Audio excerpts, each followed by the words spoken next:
Councillors and everybody there in the gallery, welcome to our first meeting of the year for the Georges River Council. I declare the meeting open at 7:02 p.m. Thank you. Could we all stand please for the national anthem?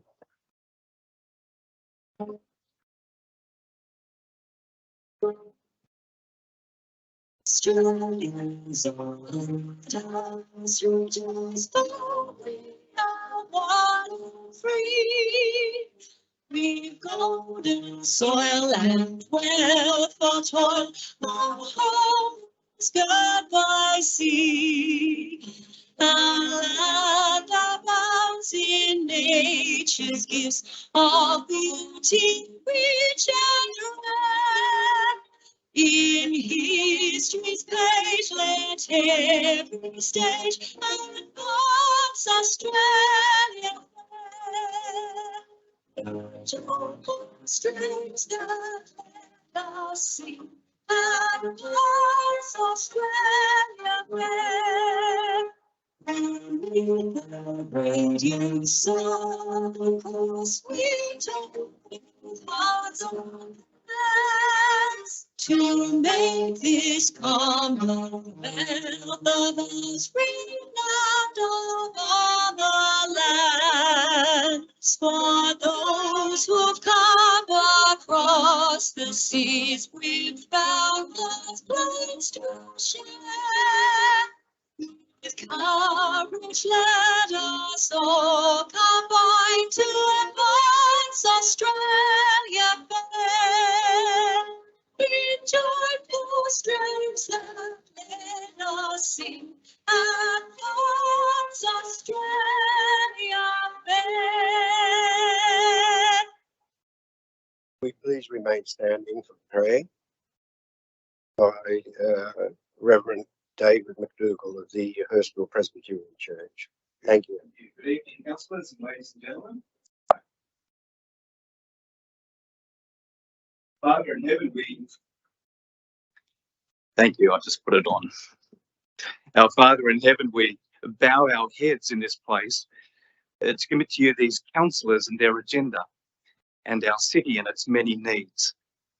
Please grant to these men and women who represent us to concentrate well tonight and to comprehend clearly the matters before them, such that the decisions made this night will advance the welfare of the streets and suburbs that comprise our Georges River region.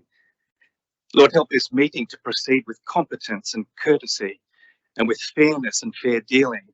Fill this room with honesty and good judgment. Let nothing happen here, we pray, that will impoverish our city or lower the reputation of this place, but only that which will prosper and strengthen and promote respect. Our God, be merciful to our city and help us to take pride in the things that really matter, a relief for the disadvantaged, encouragement for the battlers, incentive for the industrious, and support for those who day in, day out, go about their business, trying to live at peace, trying to make ends meet, trying hard to raise their families and to do their best.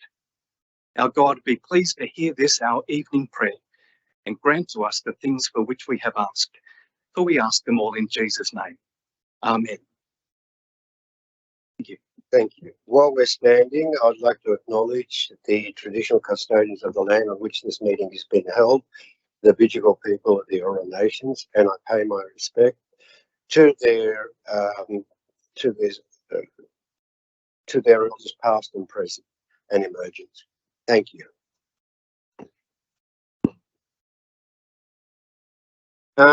Councillors, we'll now go to apologies. I have an apology for Councillor Ambi Hapaha. Are there any other apologies? I don't think so. So could I have a mover to accept those apologies? Councillor Lansbury, moved and seconded by Councillor Mort. Okay. So I'll put that. All those in favour say aye. Aye. All those say against say no. I declare it carried, and we now go to the Notice of live streaming of council meetings. Staff and public are reminded that this meeting is being recorded for minute-taking purposes and is also being webcast live on council's website. The recording will be made available on council's website. The order of business is as shown in the agenda. Council's Code of Meeting Practice prohibits the electronic recording of meetings without express permission of council. We now go to disclosures of interest. The first disclosure is by Deputy Mayor, Councillor Lansbury, disclosing a non-significant non-pecuniary interest in item CCL 005-23 report of the Community and Cultural Committee held on the 13th of February 2023. We then go to Councillor Konjowski, non-significant non-pecuniary interest in item CC 005-23 report of the Community and Culture Committee meeting held on the 13th of February 2023. Councillor Elmi disclosed a pecuniary interest in item MM003-23. Congratulations to St. Susie Sea Devils on their summer swim for the reason that his pharmacy business is a sponsor of the St. Susie Devils. Councillor Marnie disclosed a non-significant non-pecuniary interest in items NM 010-23 and QWN 002-23 Glen Lee, for the reasons that he is a member of the Friends of Glen Lee and Oakley Flora and Fauna. Councillor Picara disclosed a non-significant non-pecuniary interest in item NM 005-23 traffic study around the B streets of Mortalpie Coast. Thank you. Now, could I have a motion, please, to suspend standing orders in order to allow an opportunity to present an award to the Georges River Community Citizen of the Year winner, Ms. Anne Madden. Got the Councillor Mayor moving that and Councillor Wang seconding. Well, I'll put that. All those in favour say aye. Okay. All those against say no. I declare it carried.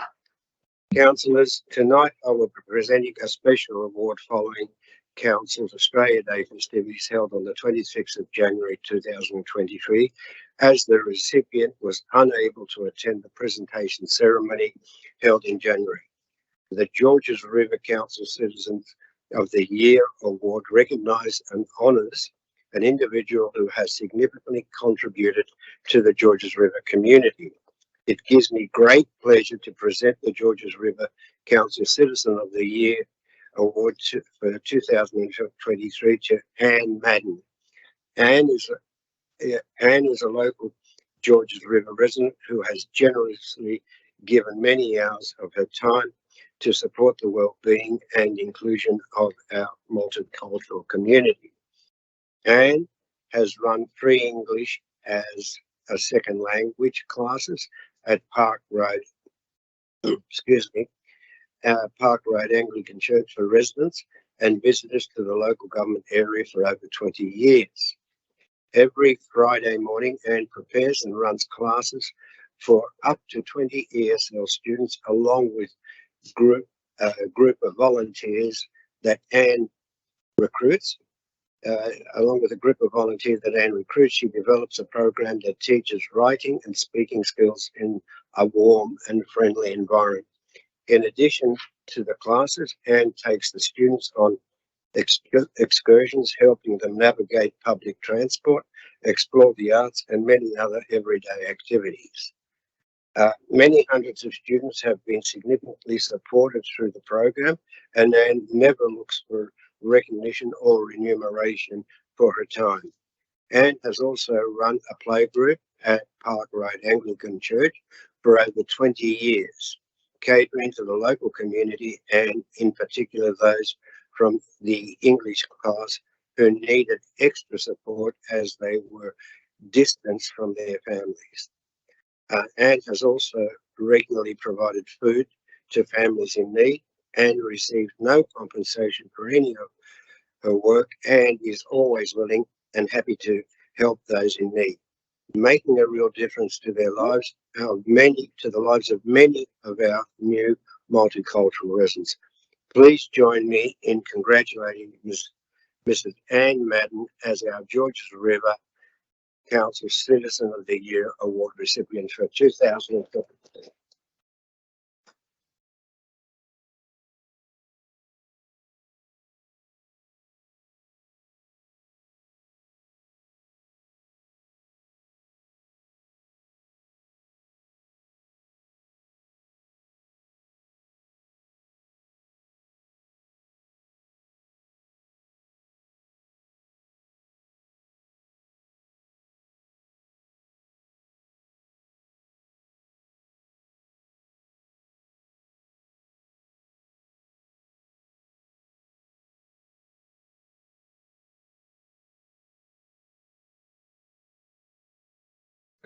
Let's put up the back thing with the back in the background. Nick, come in, mate. Boy. Look pretty good up here. Thank you.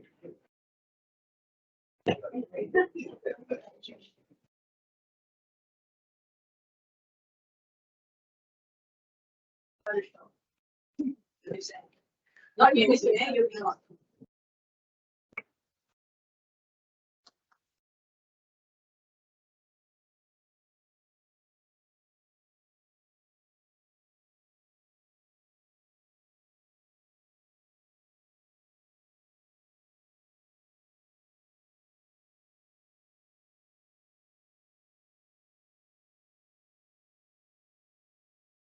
Thank you.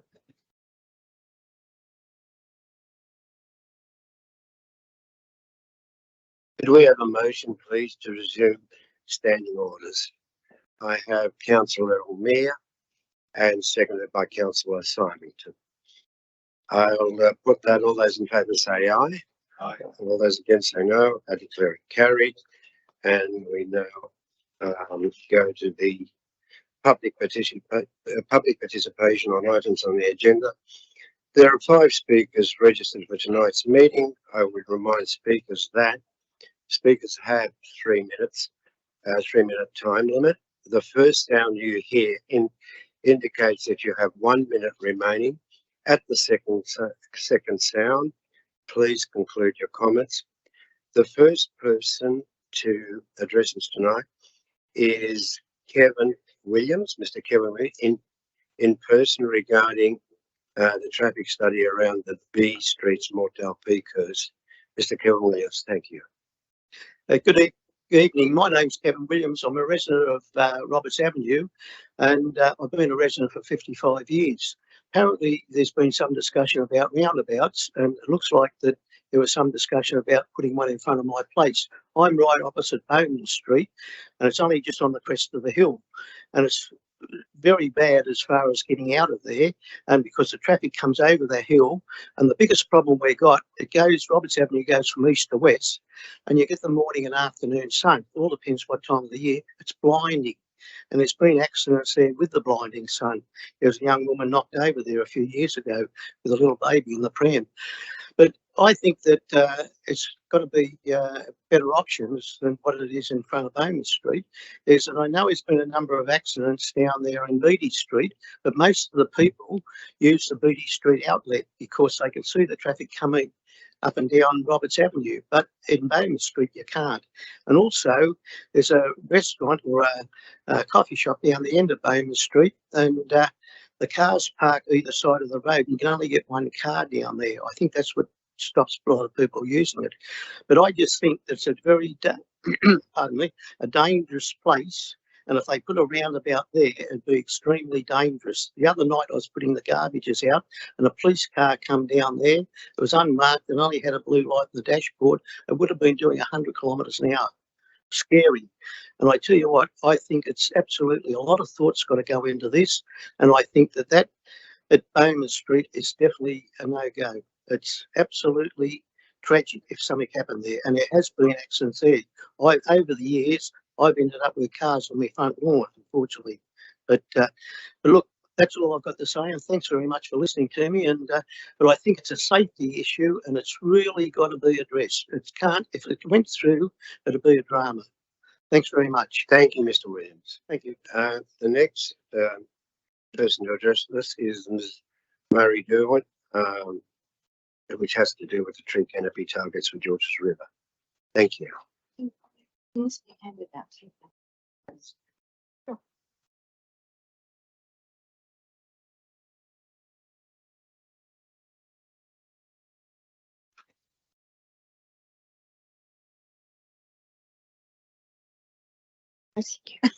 Do I press the button? Okay. Oh, you can start. Thank you. Mayor, councillors, ladies and gentlemen, I appreciate the opportunity to speak on this topic about improving compliance with tree protection measures in the LGA. Trees in our suburbs help define our living environment. In our discussion recently with an expert, Professor Chris Dickman from Sydney University, he stressed the importance of trees in the urban environment, particularly along the Georges River. Dingerra Crescent at Oadley has only 11 homes, but in the last 2 years, trees have been destroyed without approval on at least 3 properties. In each case, trees were within the 15-metre foreshore protection zone. In one particular instance, native trees and native vegetation was removed over 3 weekends. Each time a council officer attended, and each time the person continued to remove more trees and bush, including those in the foreshore protection zone. That shows the existing compliance program is not working.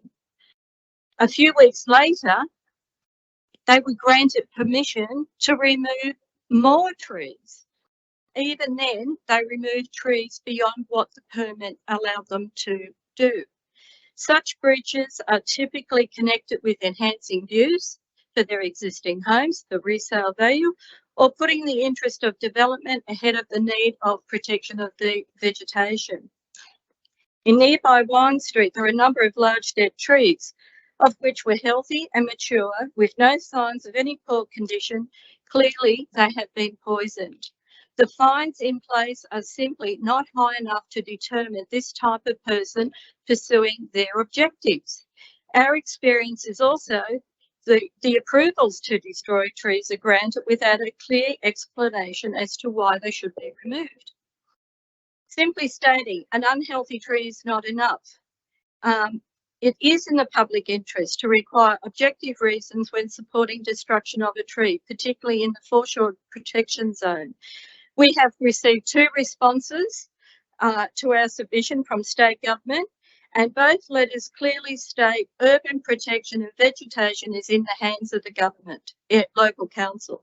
Ladies and gentlemen, on behalf of my friends, neighbours and the local wildlife who are unable to attend such forums, I commend Councillor Marnie's motion to you. Isn't it time we let people know they can't destroy trees without a serious penalty? Thank you. Thank you, Ms. Moore.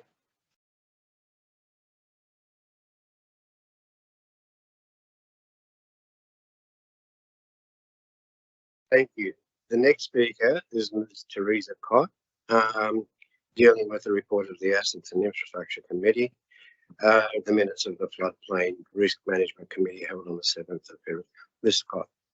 Thank you, Mr. Mayor. The minutes from the Floodplain Risk Management Committee are flawed, incomplete, and there is information which has been not included in those minutes. How do I know? I attended the meeting. Secondly, if you doubt my word, have a look at the website. But the website for the webcast of that meeting is inadequate. The participants were not using these microphones adequately, so you can't hear what was said. Occasionally, you could hear something. So what were we recording and what do we know from that meeting? So if we can't hear the discussion And I now refer particularly in the agenda items, there is a piece there which says currently there are approximately 6,000 properties within this area. Our plan endorsed will reduce this to 3,000 properties. No reason. However, at the meeting, there was a question, but the information wasn't recorded in the minutes. So is there something that we have to hide, or can we include all that information? So I've been asking questions about the Floodplain Risk Management Committee, and I've been doing this since about early 2022. By the time I got to September 2022, I was told there was going to be a meeting, so I had hope. By the time I got to January 2023 and I went looking for the minutes, the old minutes weren't there, the meeting had disappeared, there was just nothing there. What are we doing with the Floodplain Risk Management Committee? It has a role, so why are there difficulties in communicating that information to the community? The study and plan for the Floodplain Risk Management Committee has been revised because there were clusters of houses that led to some changes. Now, I don't know where the study and plan is because it wasn't provided, but it is going to go out for public exhibition about mid to late 2023. So when are we going to look at the study? Because we've had some changes, we need to address those. So where is it happening?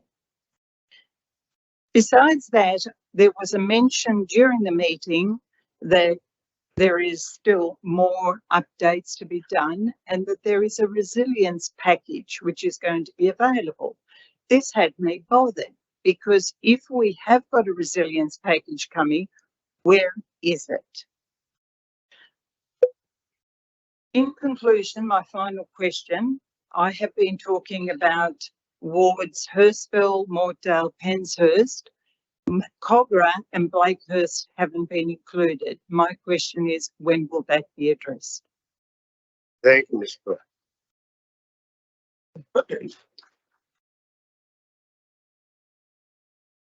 The next person to address this is Mr. King Wagstaff, dealing with the tree canopy targets for the Georgia River.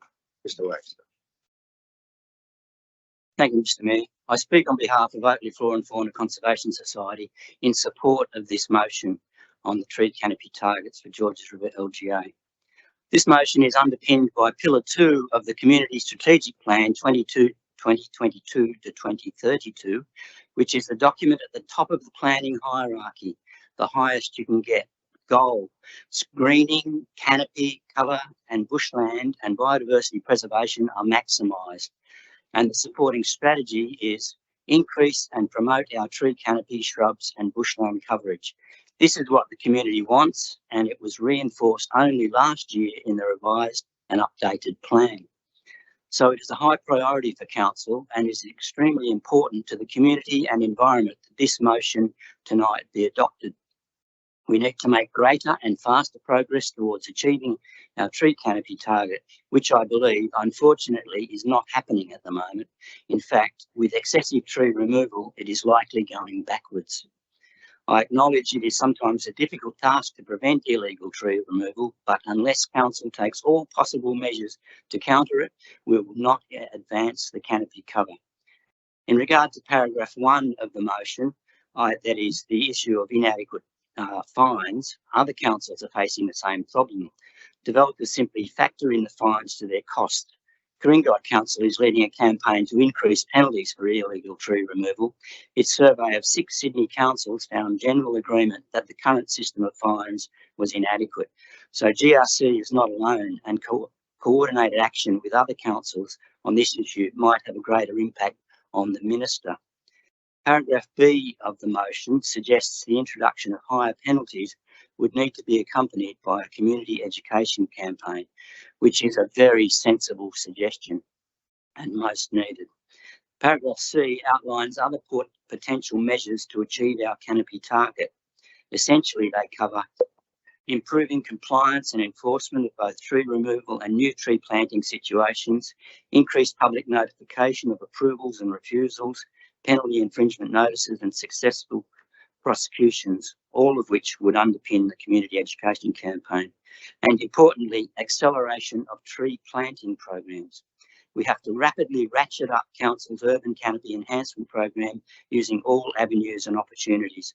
I particularly draw your attention to the Greater Sydney Landcare Network's Creating Canopies program, under which OFF, that's Oakley Flora and Fauna, has already collaborated with Greater Sydney Landcare Network and Council when volunteers planted over 2,000 trees and shrubs at 8 sites around our LGA. Now GSLN has recently obtained an additional 200,000 trees for planting this year, and OFF is very keen to continue that collaborative activity.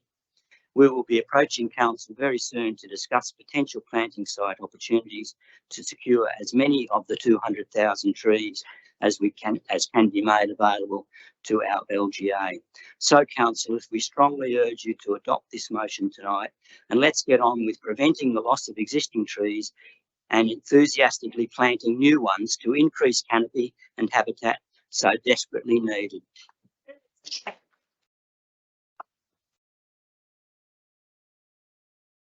And oh yes, it would be good to know who owes council $4.5 million currently. Thank you. Thank you, Mr. Registrar. Next speaker is Mr. Matthew Ellison, again speaking on the tree canopy targets for Georges River. Thank you, Mr. Ellison. Good evening, councillors, ladies and gentlemen. I'm a resident of Oakley, a member of Oakley Flora and Fauna, a friend of Glenn Lee at Lugano, a bush care volunteer with GRC since 1997, and more poignantly, I've been a bush regeneration contractor to Georges River Council for the past 25 years. As a proactive nature lover, I'm naturally switched on to notice the change in tree canopy. Back in the bad old days, prior to Council's evolving tree protection laws, it was generally open slather on trees that could potentially cause damage or were perceived a nuisance.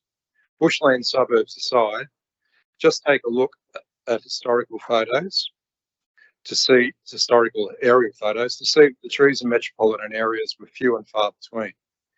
We have council to thank for the progressive rise of the street tree as well-meaning attempts by nature-conscious councillors and administration staff were made to green our suburbs from the early 1970s on. River suburbs like Oakley, Lugano and Blakehurst, etc. were blessed with a healthy tree cover that hugged the river and supported much native wildlife.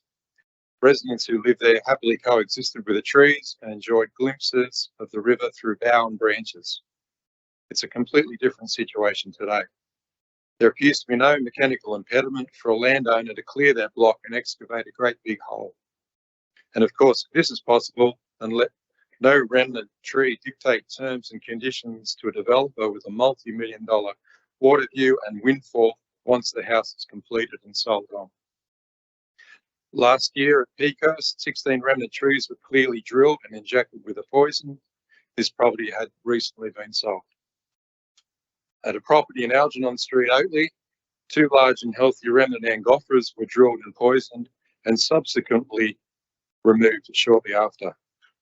This was done presumably to facilitate the passing of a DA that proposed to extend the building 30 metres past the foreshore building line into the protected remnant vegetation corridor. Just 2 weeks ago, kayakers on the Georges River noticed they'd recently poisoned trees at a property in Russell Street, Oakley. These remnant trees have managed to survive subdivisions, etc. over the past 100 years or so to provide habitat and visual amenity to countless residents. Now, through the selfish actions of a blow-it with dollar signs embedded in his eye sockets, these dead trees now present a danger to neighbours. Speaking of neighbours, you may have noticed when venturing over the river to Sutherland Shire Council, it has an enviable amount of street tree plantings. They are aiming for no net canopy loss by replacing trees from 2 to 1 for residences up to 8 for 1 for medium to high density and commercial industrial developments. Why are we not trying this? I'm more concerned than ever with the current depletion of our tree canopy and implore council to adopt a very enthusiastic / desperate tree planting program with an emphasis on re-establishing the original natural species and of tree and shrubland to ensure that we can care for our country and that country is true to its original biodiversity, so the acknowledgement of country goes way beyond tokenism. And please continue to support Glenn Lee. Thank you, Mr. Ellis.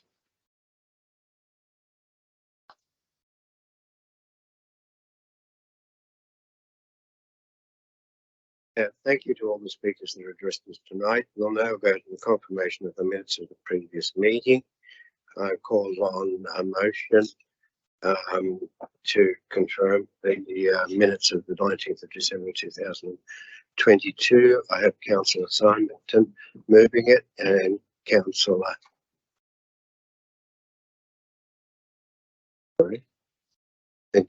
Lansbury seconding it. Thank you. I'll put that. All those in favour say aye. Aye. All those against say no. I declare it carried. Councillors, and we now go to the mayoral minutes. And the first mayoral minute has to do with the recognising Georges River residents on the Australia Day 2000 Honours, the Australia Day Honours list for 2023. The Australia Day Honours and Awards are issued by the Governor-General of the Commonwealth of Australia to acknowledge the people who work tirelessly to improve local communities and to make Australia a better place. The Australia Day 2023 Honours list recognises and celebrates 1,047 residents, including 736 in the General Division, Order of Australia, and awards for meritorious, distinguished and conspicuous services. The 736 recipients include 506 people awarded the Medal of the Order of Australia, OAM, 177 people appointed as members of the Order, and 217 people meritorious awards, including the Public Service Medal Award. The Australia Day 2023 Honours list included several members of the Georges River community. 3 residents received the Medal of Australia, the OAM, Mr. Colin Campbell for services to the community through musical groups. Mr. Campbell's achievements included being Georges River Council Citizen of the Year in 2021. Mrs. Sandra Grove for services to the community, particularly through her volunteering with St John Ambulance. Ms. Lala Norana for her services to the community through charitable organisations, particularly in her role as the General Manager of the Cogra Storehouse, who provide more than 8,000 free parcels of food annually to those in need. Once a resident was made a member of the General Division of the Order of Australia, AM, Mr. Michael Castle for significant service to the theatre production, including charitable fundraising and the production of numerous international touring shows, including The Lion King, Harry Potter, The Cursed Child, and The Miserables, Priscilla, Queen of the Desert. Ms. Gail Connolly, former General Manager of Georges River Council, was acknowledged for outstanding public service to local government, in particular managing the amalgamations of Georges River Council. Ms. Vicky Manning for leadership in the New South Wales COVID-19 response as Director of Operations State Health Emergency Operations Centre COVID-19. Georges River Council's own Australia Day Awards were presented by Professor Venus Ajawala at the Marano Auditorium on Thursday, the 26th of January 2020, recognising outstanding achievements of members of the local community. My motion is that Council acknowledges the Australia Day 2023 Honours List and congratulate the Georges River residents who received the Medal of Order of Australia, OAM, the member in the General Division of the Order of Australia, AEM, and the Public Service Medal, PSM, Mr. Colin Campbell, OAM, Mrs. Sandra Grove, OAM, Ms. Lala Noruna, OAM, Michael Castle, AM, Ms. Gail Conley, PSM, and Ms. Vicky Manning, PSM. Part B, the Council acknowledge the Georges River Australia Day Award recipients and congratulate them for their valuable contributions to the Georges River community. Citizen of the Year, Anne Madden, Volunteer of the Year, John Tyler, and Young Citizen of the Year, Hassan El Assed. I'll put that unless somebody else, anybody else would like to address the councillors on this mayoral matter. I'll put it. All those in favour say aye. Aye. All those against say no. I declare it carried. The next mayoral minute has got to do with congratulations to the council officers for the summer events. Council's summer events program consists of the Magic of Christmas, Australia Day, Lunar New Year, and In Good Taste Festival. Over 84,000 attendees participated in these events. On the 3rd of December 2022, 18 attendees enjoyed the 2022 Magic of Christmas Festival, offering a free evening concert and fireworks display. On the 26th of January 2023, Council's Australia Day event welcomed 120 new citizens into our local government area at the Marana Auditorium. We also honoured the incredible achievements of our local citizens in awarding Young Citizen of the Year, Volunteer of the Year, Citizen of the Year. Cars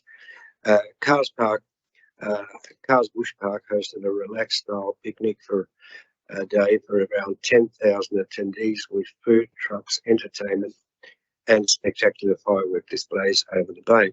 On the 28th of January 2022, Council Lunar New Year Festival event welcomed the Year of the Rabbit, attracting 50,000 people into the Hurstville CBD. Attendees enjoyed the many cultural performances on the main stage in Hurstville Plaza.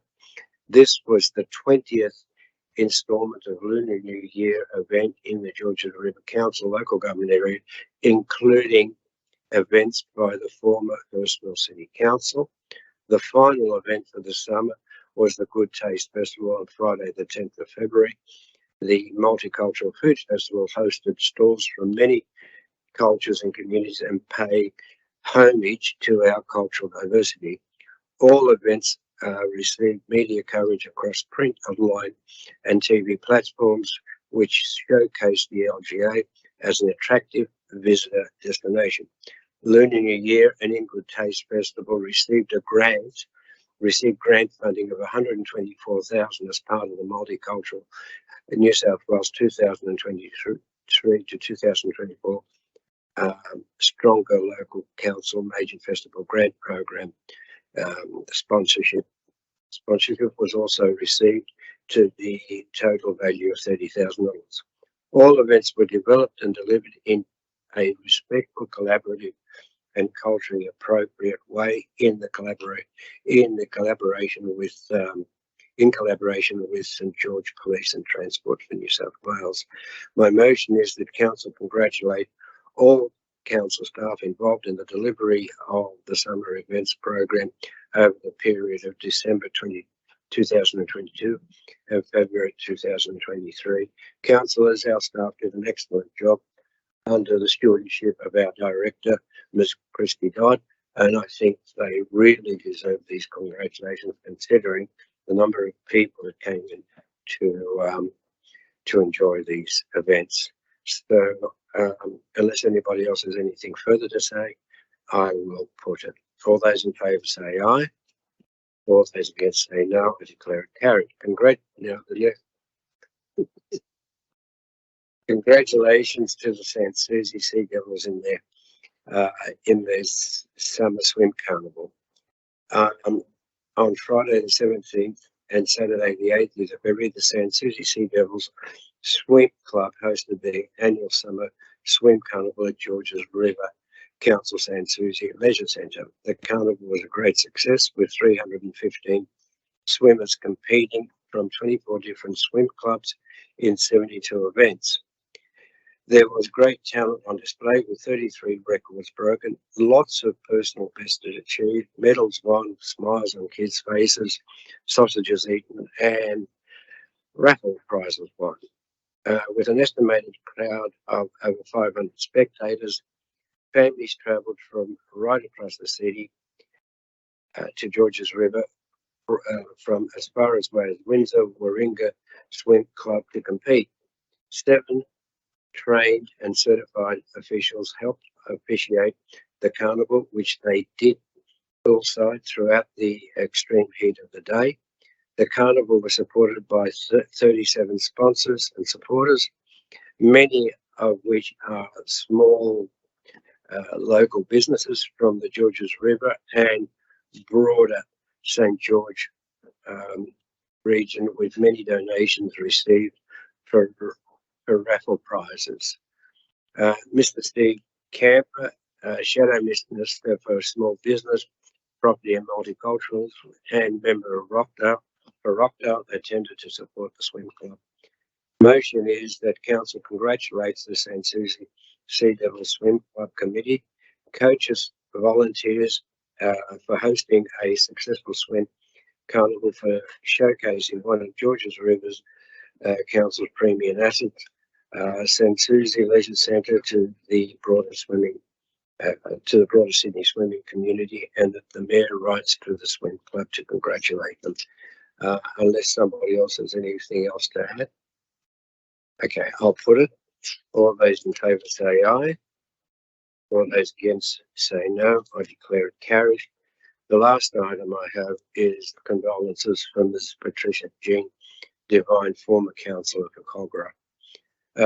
It is with sadness that I record the passing of Patricia Jean Devine, known as Jean Devine, councillor for the West Ward of Cogra, councillor from 1987 to 1995. Jean was a long-term resident of Oatley, a school teacher and a justice of the peace. With Cogra Council, she sat on the Building and Health Committee, as well as the South Hurstville Kindergarten Committee. In 1991, she received a citation from the New South Wales Division of Australian Red Cross Society for Voluntary Services. Jean Devine passed away in Taree, New South Wales on the 1st of February 2023, aged 93. She was the beloved wife of Carl, who is now deceased, and will be sadly missed by family and friends. The motion is that tonight, in recognition of Patricia Jean Devine's contribution to our community, we offer our sincere condolences to her family and friends. Deputy Mayor, Councillor Lansbury, you wanted to say something? Oh, thanks, Mr. Mayor. If, with your indulgence, I'd like to just say a couple of words about Jean Devine, if that's okay. Yeah. I had the pleasure of catching up with Jane a few months ago. Went over to her place. She had a bit of an issue with stormwater at her place, and she invited me to come over and invited me in for a glass of wine. And she was still living on her own in this fabulous big waterfront property, all on her own, but she had wonderful neighbours that were assisting her in her final days. And from your motion, it seems that she might have gone home to family in Taree. But she was a really interesting woman. I spent probably about an hour with her. I'd met her once before years ago, but I spent about an hour with her and we talked about a lot of different things. And she was the headmistress at Hurstville Public School many years ago when on Cogra Council, of course, before you, Mr. Mayor, before both of our time. And you know, she had been very active and very involved in all sorts of things throughout her life. So I must say I was very sorry to see that she passed, because she came to mind the other day and I thought I must get in touch with her and just see how she was going. And sadly, that not to be, because she's gone, but I just would like to extend my personal condolences to somebody. It was a very long, well-lived life by Jean Devine, and my condolences to her family. Thank you, Councillor Lansbury.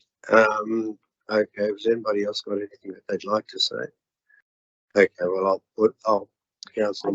I'd just like to offer my personal condolences also to Patricia Jean Devine's family. Jean was a close friend of my mother-in-law and a good friend to our family. And at one stage in my lifetime, I was able to do some dressmaking for Jean. I think I made her very happy with what we've worked on. But please, my condolences to the immediate family. and Thank you, friends. councillor Ward. Anybody else have anything that they want to tell the councillors? Okay, well, I'll put that. All those in favour say aye. All those against say no. I declare it carried. We're now going to committee reports. And the first report, No. oh, condolences, councillor. Yeah, I do apologise, councillor Marnie. You do have condolences. Yeah. Thanks, Mr. Mayor. Reverend Leonard Alden Abbott, who was pastor at two local Anglican churches, passed away on 24th of January, aged 100. Len was born in Adelaide on 26 September 1922 and qualified as an engineer. Although he wanted to enlist for the World War II effort, the Commonwealth government suggested that he was needed at the Port Kembla Steelworks instead.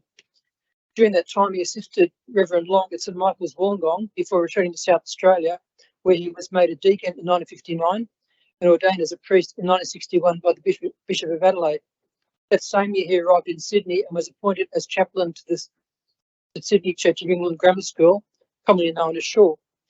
In 1972, Reverend Abbott became minister at Holy Trinity Peakhurst and St Stephen's Lugano, then transferred to St Matthew's Windsor in 1980 and retired as canon at St John's Parramatta in 1988.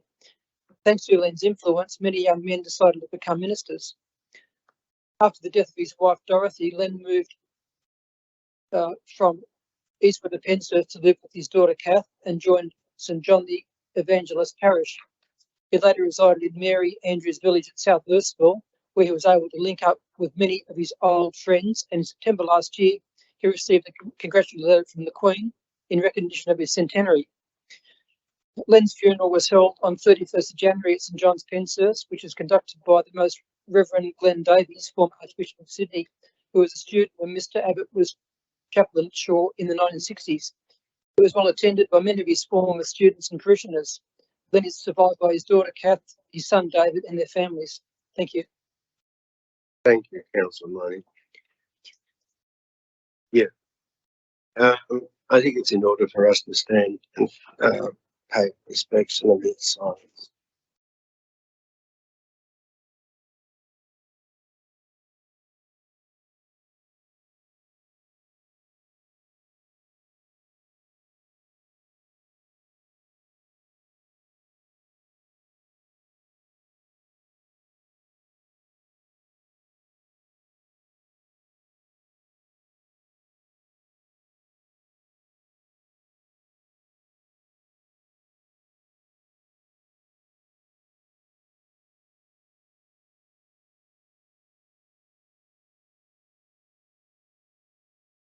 Thank you.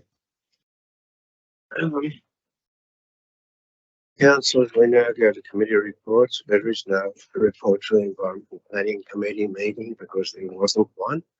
The next one is the report from the Vice Finance and Governance Committee meeting held on the 30th of Councillor Hall. Thank you, Mr. Mayor. I move the recommendation that the Finance and Governance Committee recommendations for items FIN 002-23 to FIN 007-23 as detailed in the report be adopted by Council. Thank you. We have a seconder, Councillor Marnie. Any discussion? Is there no discussion? I'll then put the report. Thank you. All those in favour say aye. All those against say no. I declare it carried. The report of the Assets and Infrastructure Committee held on the 13th of February 2003. Councillor Simon. Thank you, Mr. Mayor. I move that the Assets and Infrastructure Committee recommendations for items ASS 002-23 to ASS 004-23 as detailed be adopted by Council. Thank you. Thank you, Councillor Simon. I'll second that, Mr. Mayor. Councillor Kanjowski seconds it. Any discussion? As there is no discussion, I'll put it. All those in favour say aye. All those against say no. I declare it carried. The report of the Community and Culture Committee held on the 13th of February 2023. Councillor Nancy Liu. Thank you, Mr. Mayor. It's just would like to recommend to to get the recommendation and the details be adopted by council as printed. Thank you. Thank you, councillor Lure. Councillor O'Meara seconds it. Is there any discussion? As there's no discussion, I'll put it. All those in favour say aye. All those against say no. I declare it carried. We now go to the audited financial statements and auditors report for the year ended the 30th of June. Councillor Hall. Thank you, Mr. Mayor. I just move the recommendation that council receives and notes the presentation of the audited general purpose financial statements and auditor's report for the financial year ended 30 June 2022. Thank you. Thank you, councillor Hall. Seconder.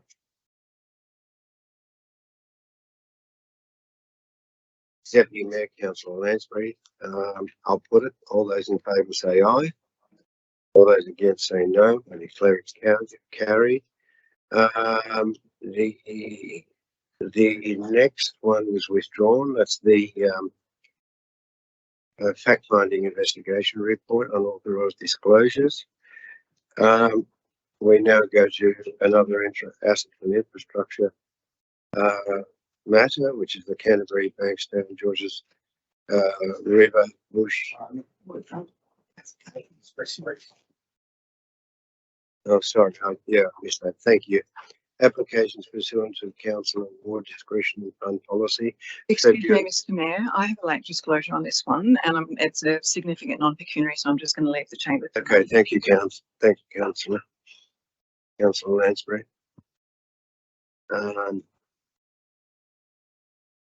Councillor Bull. Thank you, Mr. Mayor. I just move the recommendation that the applications outlined in the report for funding pursuant to the councillor's award discretionary fund policy be approved. Thank you, councillor Bull. Seconder. Councillor Marnie. Any discussion on this? As there's no discussion, I'll put it. All those in favour say aye. All those against say no. I declare it carried. The next item on the agenda is the assets and infrastructure matter, which has to do with the Canterbury Bankstown Georges River Bushfire Management Committee appointment of councillor delegate.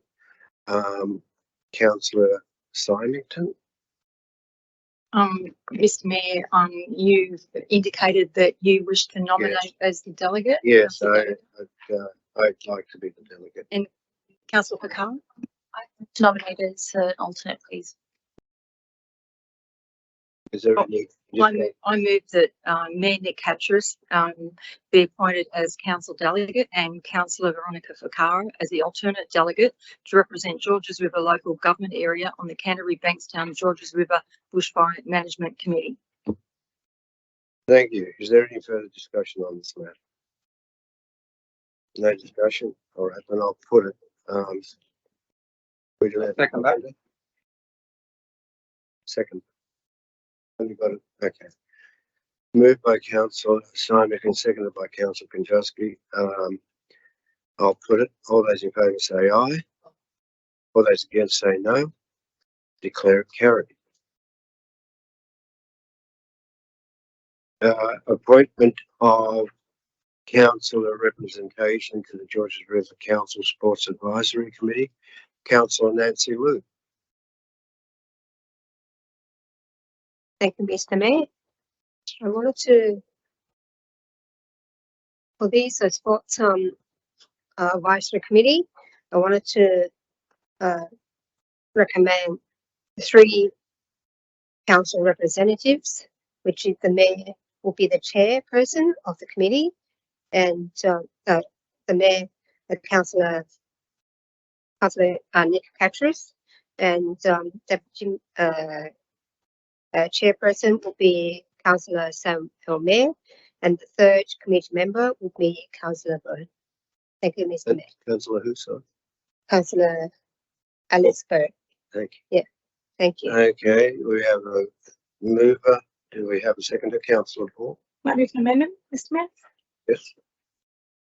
I'd like to move an amendment that council appoint 4 councillor representatives to the Sports Advisory Committee, being the mayor as the chair, the deputy mayor as the deputy chair, and there being 2 other councillor representatives. being Councillor Sam Almere and myself, Elise Borg, Councillor Elise Borg. If I could have a seconder to that. I'll second. It's seconded by Councillor, the Deputy Mayor, Councillor Catherine Lansbury. Discussion, Councillor Borg. Thank you, Mr. Mayor. I originally moved this motion back last year for the development of the Sports Advisory Committee with the intention of having open, transparent conversations and decision making with regards to decisions around sports facilities, organisations in the local government area. I did collaborate quite closely with Councillor Lansbury on putting together the motion to establish the Sports Advisory Committee. And I do think it would be, her contribution would be valuable in the committee as well, due to her vast experience in local government. And that is the reason for my amendment tonight. Thank you. Councillor Lansbury. I reserve my right, Mr. Mayor, to speak. We have one, we've heard from Councillor Borg. Is there someone that wants to speak against the motion? I have a question, Mr. Mayor. Councillor Konjowski. Thank you. Thank you, Mr. Mayor. If I recall, Councillor Borg, at that committee meeting, I asked the question to the committee members who would like to be on that particular advisory committee, and the general consensus was that everybody put their hand up. Is there any reason why we're limiting it to 4? That's to the director. Huh? Can we have more? Yeah, sorry. So if we have the 3, as per the original, I'm okay with that. But if we're going to amend, who else would like to nominate? Can we have an endless number of councillors? Through you, Mr. Mayor. The draft terms of reference, which were received and noted in October, will be endorsed at the first Sports Advisory Committee meeting in April. So if you'd like to make an amendment, we'll just amend the draft terms of reference. But essentially, just to remind everyone that the committee is an advisory committee. It's not to make decisions. It's not to make financial decisions.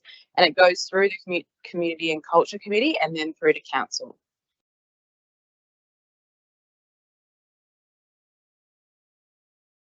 Councillor Lansbury, would you like to talk? I will speak on it. Thanks, Mr. Mayor. As Councillor Borg mentioned when she spoke earlier, she and I spent quite a bit of time putting this together, doing research with other LGAs and how it's operated there. And I've long advocated for some sort of sports advisory committee within this council. I've spoken to council officers. I've spoken to the director, Andrew Latter, about it. I believe we also need to introduce some sort of sports forum once per season, some sports and winter sports, so that we can actually hear from representatives from the club. I've actually spent a lot of time on it, and I do recall Councillor Konjowski, when we did discuss it at the committee, everybody wanted to be on it. I also recognise that it's an advisory committee, so it would report to the Community and Culture Committee, which would then report to council. If there's 4 of us or 3 of us or 10 of us, all 15 councillors could attend to observe, participate to a certain capacity. It doesn't have the same voting rights as a standing committee, but from the perspective of the amount of work that I put into it, I really don't like the idea of kind of being pushed out. I would like to be still included in it. I've talked to a lot of people over the last few weeks about when the expressions of interest are out, sort of encouraging people from different sporting codes to apply. I don't know, maybe the director could enlighten us as to how many EOIs we actually have. I don't recall seeing that. If I did, if it was in the report, I'm sorry, I've missed it. But yeah, I just would like to be a part of the advisory committee because I was, part of the original plan to put it forward. So that's why I wanted to include myself in that. But, I would also encourage every councillor to attend whenever they meet. It may well be at an awkward time. Often these advisory committees are within business hours from past experience. But I sort of think everybody likes the idea of being part of it, but we can still all be a part of it when it comes to the standing committee level and then to actual council, or even just engage with the committee members when they meet, attend the meeting itself, find out what's going on, who's on it, and engage with them that way. I just think we need to open a dialogue with clubs. We have, you know, argy-bargy in different sporting codes. Everybody gets very parochial about their sport, and their code is the one that they're the most passionate about. And so they have their own, for want of a better expression, barrow to push on that. Everybody needs to do that. I mean, most of the our local sporting organisations, if not all of them, on the executive, are doing it in an honorary capacity. So we need to be really respectful and mindful of they're doing it because they're passionate about their sport. They're passionate about supporting their community sport and the kids going through it. That's why I think this is a really, really great initiative. And thanks to Councillor Borg for putting it forward. Me just talking about it for a long time, you actually acted on it. So, you know, I'd encourage all the councillors to support the amendment so we can have 4 people. So you've got somebody in there who was involved in the design of this as well. Thank you.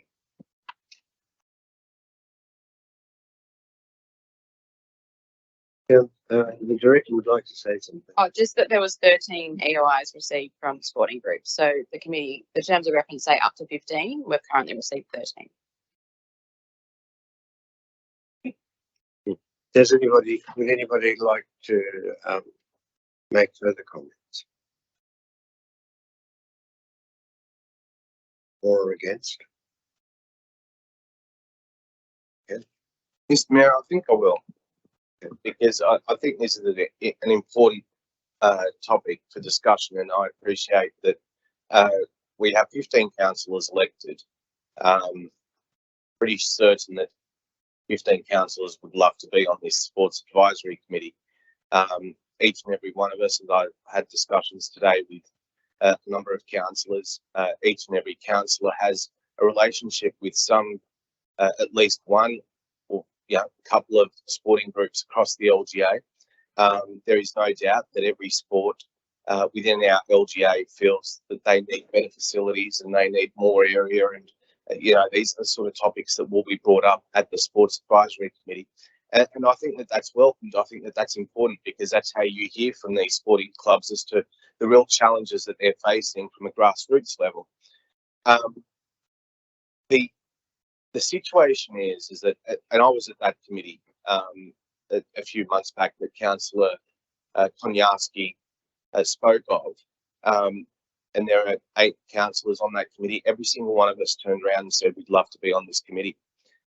However, I think each and every councillor also acknowledges the fact that with so many councillors on the committee,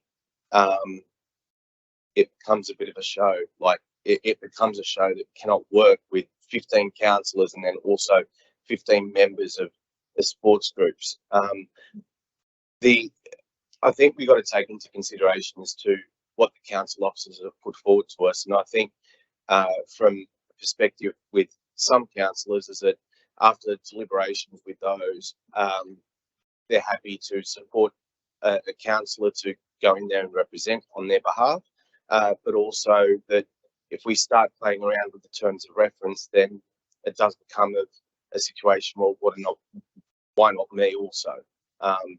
And I think with the original recommendation that was made by council officers and the proposal that's been put forward by Councillor Liu is a fair representation of getting a broad representation from this chamber to ensure that every sporting group, every grassroots organisation has some form of connection, you know, through 1 or 2 degrees of separation to have this advisory board then listen to their concerns and put those things forward to the committee. Now, in expressing further the purpose of this advisory committee is, this advisory board or committee, is that this is there to listen to the concerns more broadly across the LGA. But it cannot make recommendations, it cannot make resolutions, it can't do anything of the sort, right? However, minutes are taken from this advisory committee, and that will then be considered by council officers, who then go back and start looking into detail the topics that have been discussed and brought up by sporting organisations. And what that does is then formulate the structure as to things that may go up before Community and Culture Standing Committee, which is an official standing committee of council. From that, the recommendation is then made from the Community and Culture Committee. And for that, that has a greater representation of councillors on it. You can have all councillors on that committee if you wanted to. And then that committee then makes a recommendation to the full council. So there are different levels, there are different stages throughout the process that it then eventually gets to the whole chamber. And my fear is that if we do open it up to more than what is recommended through the terms of reference, then you get a scenario where people are misconceived by the purpose of being there, in that they will make recommendations on that committee, and then why don't you consider this, why don't you consider that, and then it loses its structure, it loses its ability to actually have a cohesive discussion. Notwithstanding the work that Councillor Lansbury has mentioned in what was claimed that what was needed to put this committee together. These are things that I have heard other councils doing. I know that there are organisations within our LGA that are doing such things, where they're trying to bring along more grassroots sports together so that they have a one voice scenario, because through unity comes power. And I think that with this sports advisory committee, let's stick to the terms of reference. Otherwise, if we don't stick to the terms of reference, I fear that it could be a scenario that 15 councillors will all want to be on it. Thank you, Mr. Mayor. Just a clarification, Councillor or Mayor, are you speaking against the amendment? Correct, Mr. Mayor. Thank you. Councillor Hall, you've got to reply unless somebody else would. Does anybody else want to say anything? The Councillor Mann. Yes. Thanks, Mr. Mayor. Look, I'm not across the sporting field at all, but I do acknowledge that sport is a massive part of life in George River Council. It takes up a lot of our budget. It keeps adults and kids healthy, and I can't see any harm in having one extra person on the committee. Thank you. Thank you, Mr. Councillor Mann. Anybody else would like to discuss? Would like to say? Right, a reply, Councillor Hall. Thank you, Mr. Mayor. The amendment that I've put forward tonight is for 4 council representatives, 2 are male, 2 are female. As a mother who has 2 young daughters, I spend a lot of time around the sporting fields. We see a lot of motions come through this council to get upgraded amenities facilities, to incorporate female change rooms, to improve facilities so that we can better cater for female athletes in the area.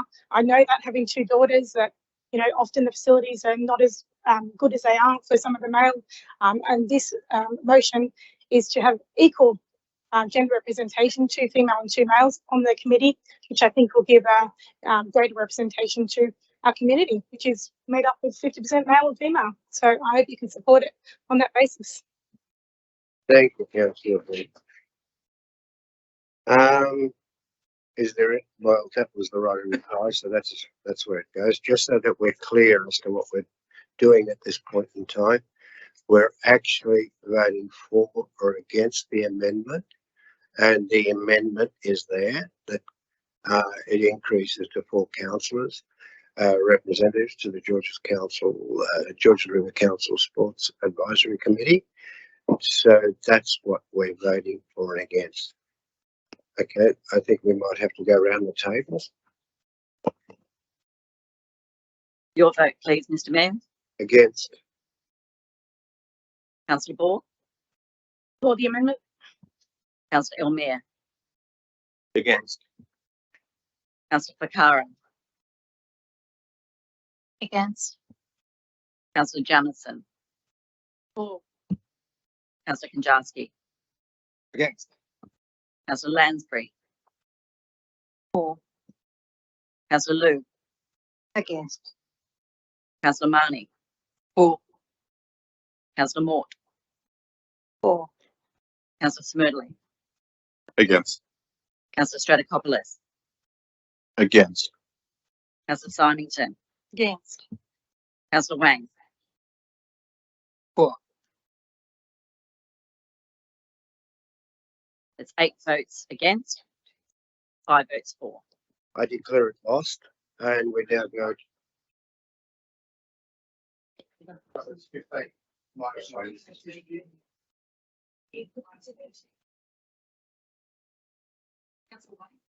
There's one missing.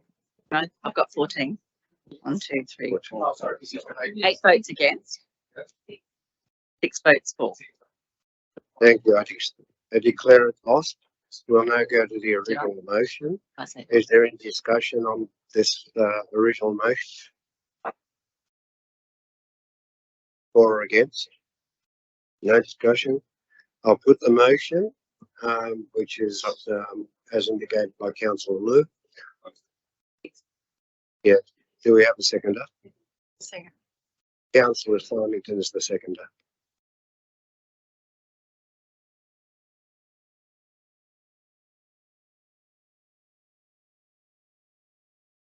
I will put it. All those in favour say aye. Aye. All those against say no. No. And maybe we'll go around the table again. Mr. Mayor, For. Councillor Borg, For.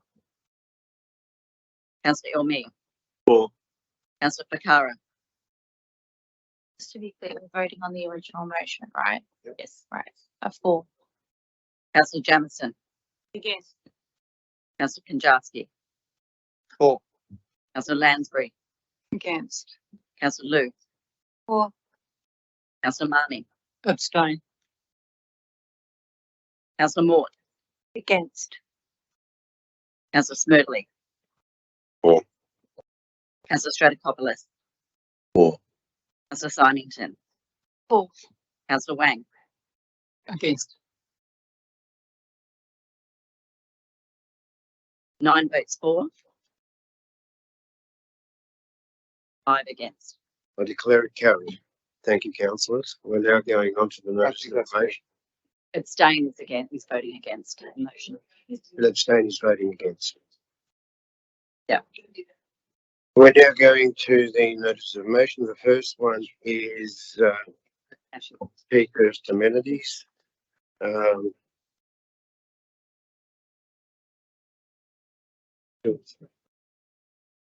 Councillor Ambi Hapaha is not here, so we'll have to go to the next notice of motion.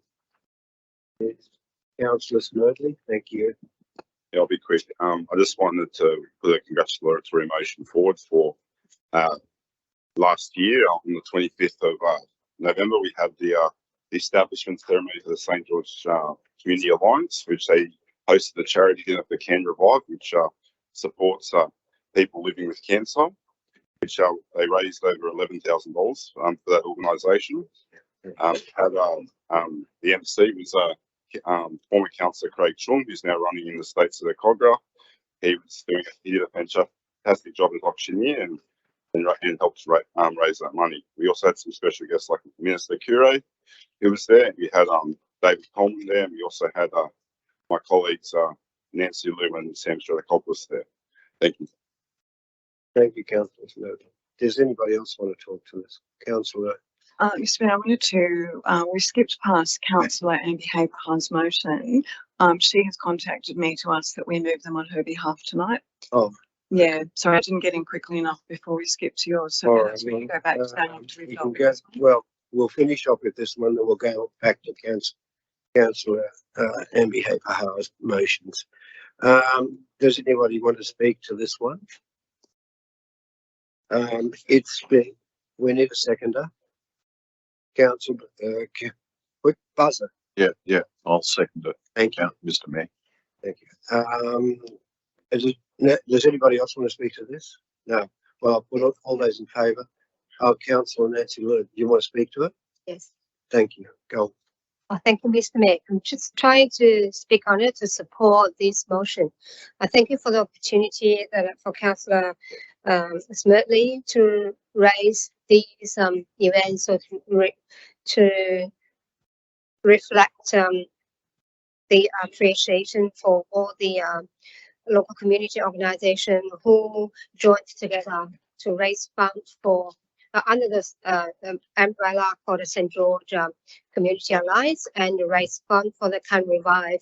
Can Revive is a non-profitable profitable organization in the Chinese community to support the cancer survivors and the families and carers. They've been in the local community for more than 30 years. They having a local branch on the number 8 Park Road in Hurstville. So this money being raised this time, 11,200 to help to renovate their local branch. Hopefully they will open to serve the local community in our St. George area and in sometime this year. So thank you so much for Councillor with this motion. Thank you. Thank you, Councillor. Any other discussion on this?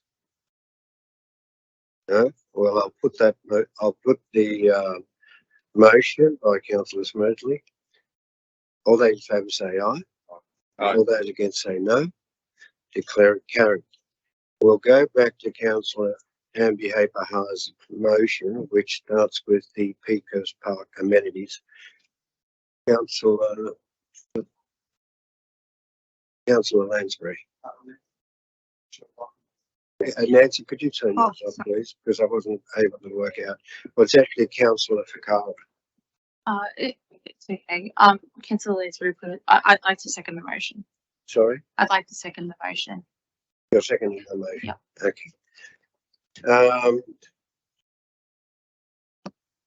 Can you turn your mics off once you've spoken, because it actually mucks up the system here? Thank you. Okay, so is there any discussion on this? Yes. Councillor Fakara, thank you. So Councillor Amber Hart and I visited St. George Touch Association late last year, but it's just been quite a bit since then. So this is the first council meeting since we were able to submit a notice of motion. It was fantastic to speak with the leaders of the club and some of the players and seeing them play on a Thursday night. But they're in a situation where the grounds that they play on are generally what they consider to be unsafe. There's lots of patches in the grass and dips where I saw multiple times when people were playing touch that they were tripping over. We were given a tour of their amenities. It's not ideal for children to be playing in, from my view, and it wasn't ideal for Councillor Amber Hapaha's view. So we considered best options for this. Councillor Amber Hapaha and I decided to put forward this notice of motion just because of the amount of money that it would take to have these upgrades would be considerable, where it would be appropriate to write to our local members to ask that the respective governments levels of government consider providing grant money to Georges River Council to go through with these projects, which would be fantastic for kids in the local community. They're saying that they used to have many more teams coming in every year, and they're getting less and less, perhaps because some parents are just concerned about the conditions that they're perhaps playing in. So that's why Councillor Amber Hapaha and I wanted to put forward this motion, and I hope the council supports it. Thank you. Thank you, Councillor Fakara. Does anybody else want to speak to this? Oh, you've got your, yeah, thank you. Okay. Thank you, Mr. Councillor Konjowski.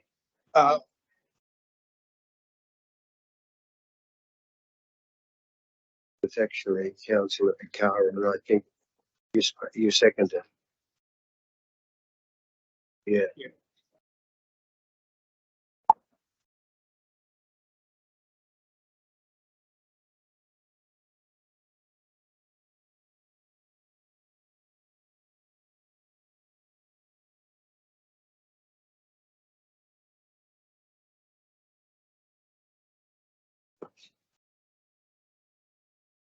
Mr. Mayor, I'm not against that notice of motion. Just got a question, perhaps to the director. If we were to do these upgrades, what impact would that have on the Lugano Lions, summer, spring, I think it's autumn now, fair.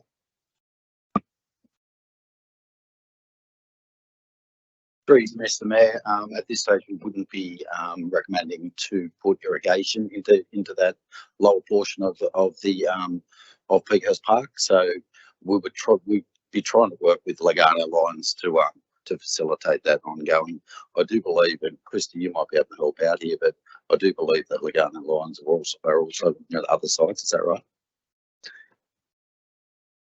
Councillor Amir. Yes, Mr. Mayor. Thank you, Mr. Mayor.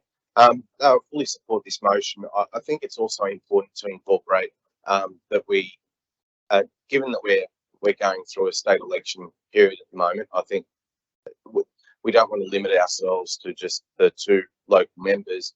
I think it's also important to extend that invitation to the Honourable Annika Wells, Federal Minister for Sport, because funding obviously will come from any sort of federal government.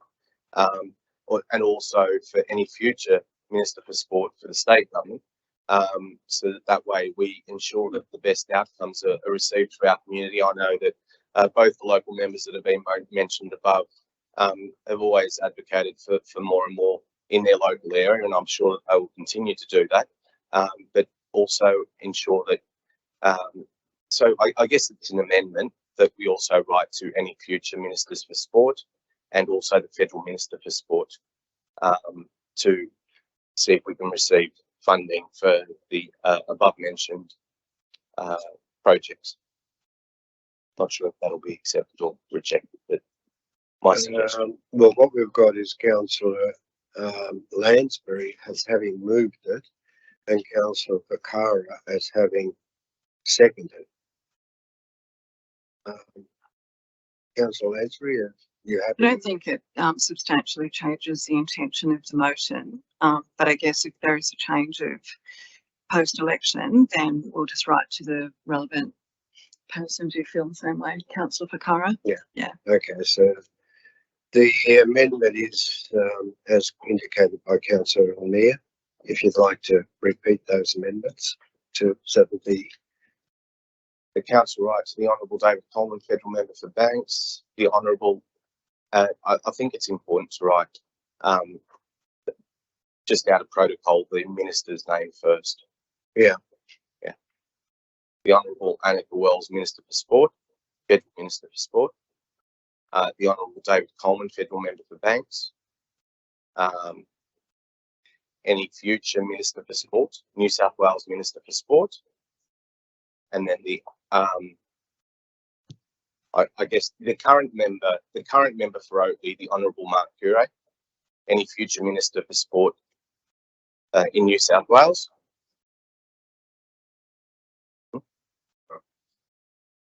Look, I think because you give it, see, there's still a process. If this gets rescinded, which I'm glad that this hasn't been the process in this council, but if it gets rescinded, then you've got 3 days to hold a meeting. By then, the government has pretty much shut down by the end of this week. They're in caretaker mode, so you don't have the minister, you don't have, you don't have, like we're a month away from an election. Yeah, that's fair enough. Right? Councillor Amir, you can continue on. So you've got the local member, the Honourable Mark Curey, and then any future minister, New South Wales Minister for Sport, or any future member for Oak.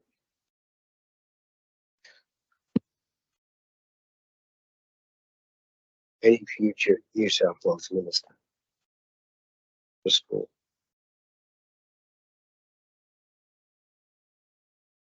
Yeah, because I think by the time you actually do all the other things beforehand, by the time it actually, you're just right into the next.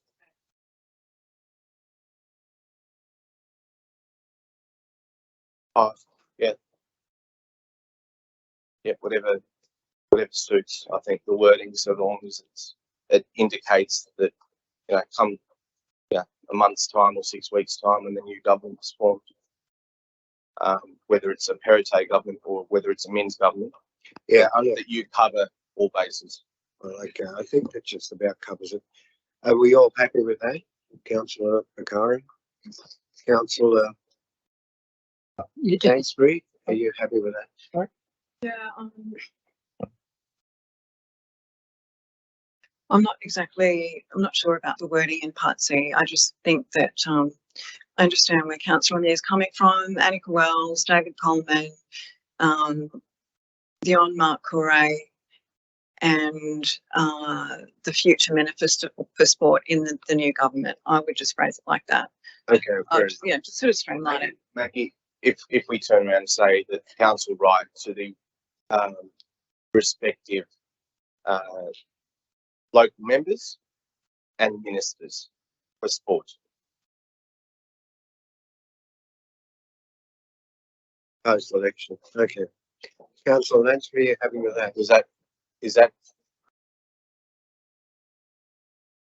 I think we should not sort of substantially change it too much, because we need to remember that we're moving on behalf of Councillor Ambi Hapaha, and she sort of submitted in a particular form. So, you know, I don't mind enhancing it a little bit, but I don't want to change it too much more or substantially. So, you know, what is written there is David Coleman, but you'll be adding Annika Wells first, David Coleman, Correa, and the Minister for Sport in the new government, whatever, I don't know what the number of government already will be called, but I just think keep it simple. I don't think you need to add too much more. And the new Minister for Sport in the new form government post-election. Awesome.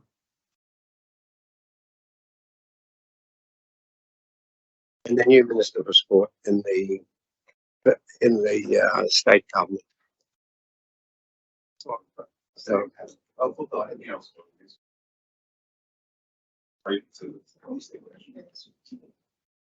I'll stand. councillors, I think we just leave it at something's happening here. I can't see it. Member for Banks, the Honourable Mark Curray, and the future Minister for Sport in the state government, the New South Wales. Yeah. Post elections. No, that's all right. There we go. Post elections.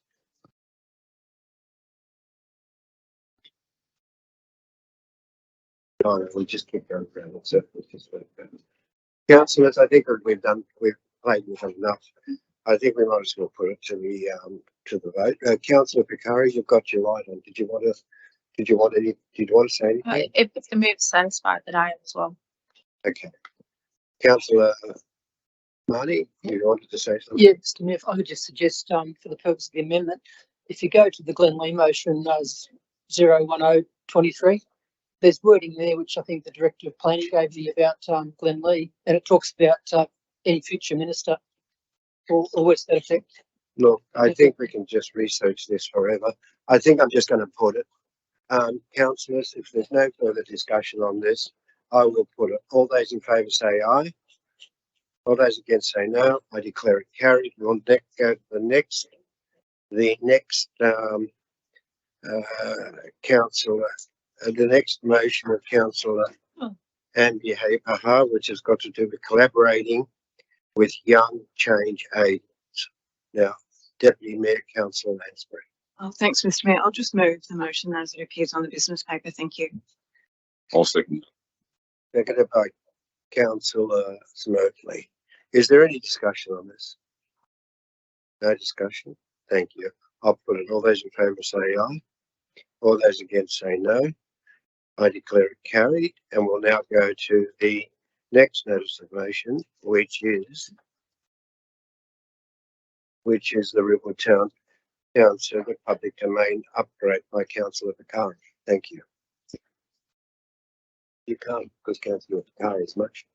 Oh, you're a seconder. Thank you. Thank you, Mr. Mayor. Moved by Councillor Bakari, seconded by Councillor Konjalski. Thank you. I'm proud to move this motion proposing for our council to prioritise the upgrade of the public domain of the Riverwood Town Centre as my first motion moved as a member of this council. I'm excited because from a young age, I've lived in our Peakhurst ward community, visiting our local town centres like Riverwood as part of my everyday life for 2 decades. And I'm not wasting any time in advocating for our fantastic community as one of our representatives on this council. I've long wished for the Riverwood Town Centre to have a proper upgrade that is directed by the vision of locals and reflects the culture of our community. Reflects the culture of our community. Residents have advised me that they want to see an improvement in functional amenity, a beautification that is inspired by our interesting heritage and modern, vibrant multiculturalism, action on some long-running safety issues, and a new look at parking availability to appropriately manage congestion and access to the centre. Further to this, Riverwood as a suburb is a growing community, particularly in the part of the suburb that sits north in the Canterbury Bankstown LGA. And I view that it is important that our council, as the governing authority for its town centre, plans now to invest in future infrastructure that will be of benefit to this unique community. On another note, I'm going through a process of meeting with the directors and other council staff to start a dialogue about areas of interest for residents of my ward since I was sworn in at the November meeting last year, and I thank everybody that I have been able to meet with so far. In relevance to this motion, I was fascinated to learn in my meeting with Andrew Leder, the Director of Assets and Infrastructure, and Haley Barnes, who's the Manager of City Placemaking, that this team successfully completed last year's amenity upgrades to Riverwood based off their own initiative and passion for creating interactive and welcoming town centres. I'm learning more and more every day how our council staff are its greatest resource, and I cannot wait to see positive change that our local community and the council can create working together in Riverwood. And I thank Haley and the City Placemaking team for their work so far in these efforts. I'd also like to thank Councillor Amby Haperhart for her support for me in this motion on a personal level as well, and Councillor Symington. I encourage all of my fellow councillors to please support this motion. Thank you. Thank you. Any discussion? Councillor Konjowski, did you? Thank you, Mr. Mayor. I just wanted to congratulate Councillor Fakara on her very first motion here in Georges River Council, and what a great motion that is. I'm fully behind that. And I just wanted to say that also the interactive spaces were actually funded by our local members. Am I correct? Thank you, Councillor Konjowski. Is there any further discussion on this, Councillor Thank Symington? you, Mr. Mayor. I also want to congratulate all the council officers that were involved in the Riverwood upgrade. And I know with Councillor Fakara as a passionate advocate for Riverwood, they'll get lots and lots of TLC and what they need and deserve. Thank you. Thank you, Councillor Symington. Further discussion? As there's no further discussion, I'll put it. All those in favour say aye. All those against say no. I declare it carried. I'll be going to Councillor Konjowski's notice of motion traffic study around the B streets in Bordeaux stroke Peakhurst. Thank you, Councillor Konjowski. Thank you, Mr. Mayor. I'm not going to speak too much on that. We all know that the Roberts Road leading from Peakhurst all the way up through to Mortdale is in need of a traffic study. I thank Mr. Kevin Williams for his words earlier, and I acknowledge his thoughts. And this is one of the reasons why we do need that comprehensive study. And I'm looking forward to working together with the Director Ladder and his staff to see a positive outcome for the B streets. Thank you. I have a seconder, which is Councillor Elmere. Did you want to talk to this motion? No. No. Is there any further discussion on this motion? As there's no further discussion, I'll put it. All those in favour say aye. All those against say no. I declare it carried. Now we're going to the motion by Councillor Symington for the Beverly Hills Commuter Car Park. Okay. Councillor Symington. Thank you, Mr. Mayor. I'll move my motion as read, but I'd like to first just, seeing as we went through all the future ministers to the director, is this giving you enough scope to follow up the representation that you send? Through you, Mr. Mayor. Absolutely, Councillor Symington. I think this is really giving us good scope to improve the overall accessibility. Okay, councillors, this is a very serious issue. The current Beverly Hills commuter car park design does not provide sufficient access to Beverly Hills train station for those people in our community who experience accessibility issues. It has always been my understanding that this car park project was supposed to provide more convenient access to the station, whilst also being safe and accessible. The existing Edgbaston Road car park currently allows access to the station from stairs at the rear of the block, so accessibility is very limited. But the new 200 space commuter car park won't be an improvement. There will be no accessibility parking inside, no new access way, and no access to the station, as well as major issues with footpath levels. It seems Transport for New South Wales has the wrong brief. Transport for New South Wales has asked council officers for their feedback and then repeatedly ignored their informed opinions on what they believe should be the appropriate level of accessibility to and from the station. It seems to me that Transport for New South Wales have put this issue in the too hard basket and have decided to plough ahead with a design that is not fit for purpose. Their solution to this dilemma is to add 4 accessible parking spots to the 2 existing ones on the eastern side of King George's Road, yonder in Taronga Terrace. But wait, it gets better. There will be 1 accessible space at the entrance to the car park, which is a distance of 400 metres to the station, which involves traversing across King George's Road to the eastern side, where the station access lift is located. So to be perfectly clear, there will be no accessible parking spaces incorporated within this new commuter car park. The current design totally disregards and disrespects people who experience accessibility issues. This design is devoid of any dignity. People will need to be directed to a location that totally ignores their needs.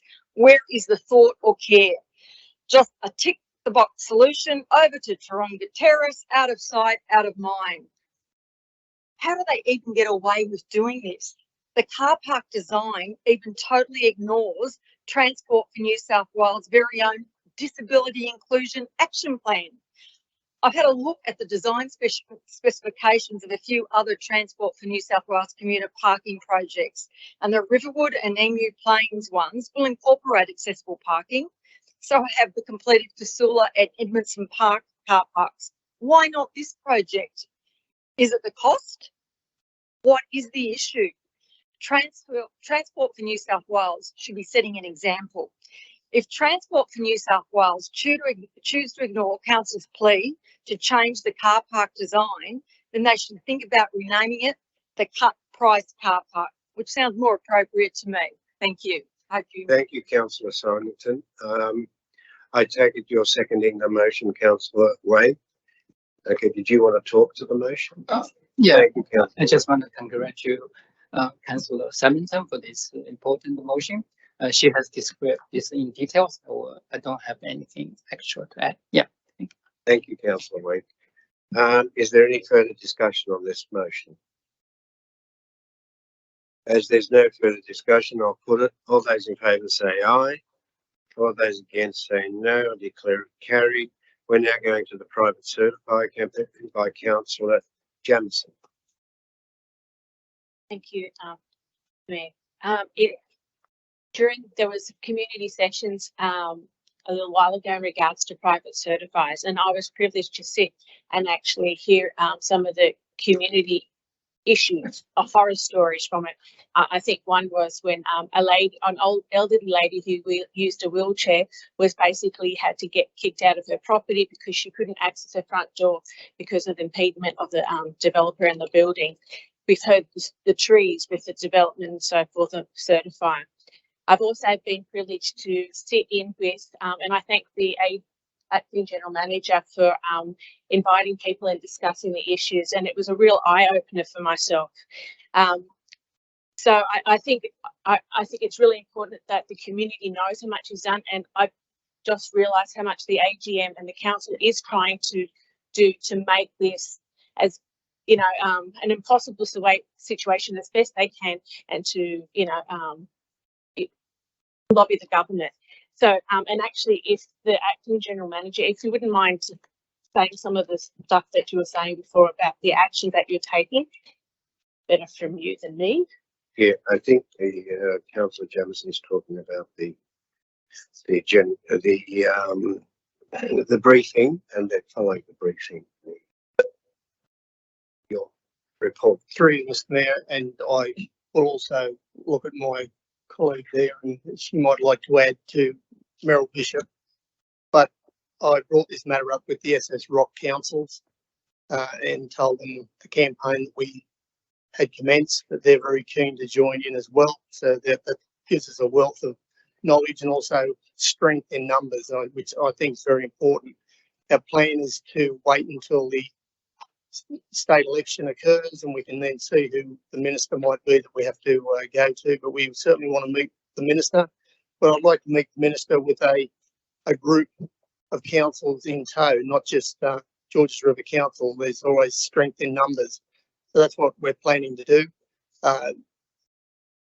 My colleague, Meryl Bishop, the Director of Environment and Planning, has a councillor briefing night scheduled for the 20th of March, where we'll be able to gather more ideas, I guess, from the councillors and put forward how we're progressing with regards to the other councils from the SS Rock councils.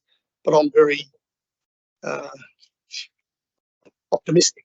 I'll say optimistic. That's probably the word I was searching for, to see where we can take this, because I think that we certainly do need to try and help some of our residents out who are really struggling under the current legislation that we've got to work under. Thank you. Thank you.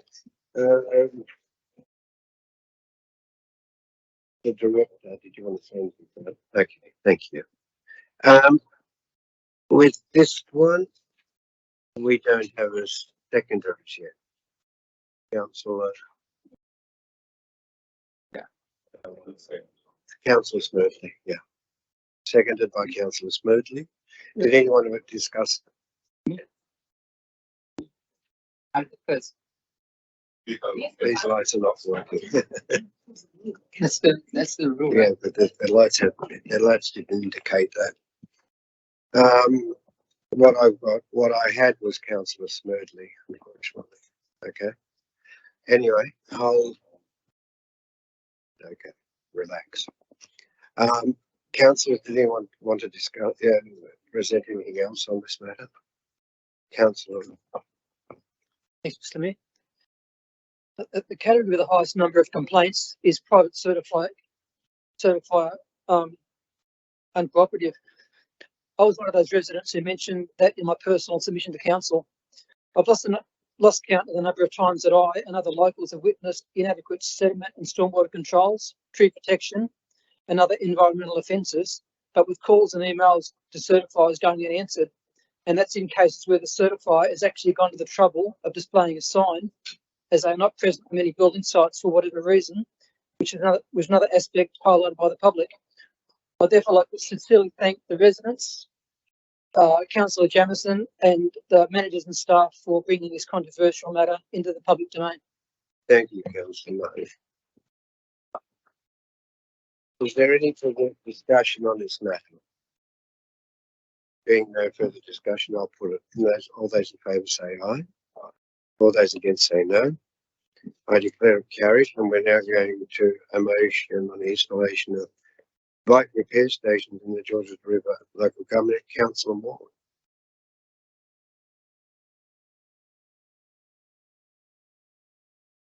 Someone's got the red light on. I'll second that. You second it. Thank you. Okay, Mayor, Thank you. fellow councillors, we are indeed very fortunate in our LGA to have hundreds of avid bike riders and many who pass through it from other areas of Sydney on their daily or weekly ride. As we can see in our director's comments, they come from all over Sydney. Therefore, this motion is intended to show empathy and support for these people in a way that is rare but very needed. The bike repair stations, and I think we have them up on the screen. That's just one shot of it, but there's a couple more. We'll give you a bit more of an idea of what they are like and how they can be used. Yep, you can see it there. It's got all the tools that would be needed for all of the community going through from children to adults and whoever might like to use them along the way. They're you can't take them apart. You can't remove them basically. So the bike repair stations recently installed by Canterbury Bankstown Council that you can see are terrific, and something which I, as a regular rider, know how this can be really appreciated. The Otley Tacoma Walkway, Otley Park, Peakhurst Park, Gannets Park, Moore Reserve, Todd Park, Cars Park are just some of the locations within GRC that they would be of great benefit to the community. It also sends a great message that Georges River Council not only support an outdoor and healthy lifestyle, but an understanding of avid riders that's needed, bike riders that's needed. I hope you all support my motion tonight. Thank you. Councillor Moore. Councillor Moore, did you want to? Okay. Is there any further discussion on this? Okay. Well, I'll put all in favour of Councillor Moore's motion, say aye. All against, say no. I declare it carried. We're now going to the tree canopy targets for Georges River local government area by 2038 by Councillor Mahoney. Thank you.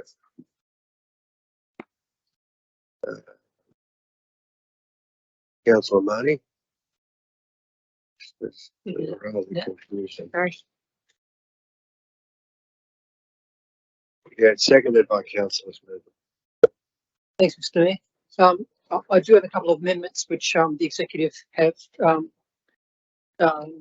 today, and I do want to add one other at the end of it, if that's all right. And that was point 9.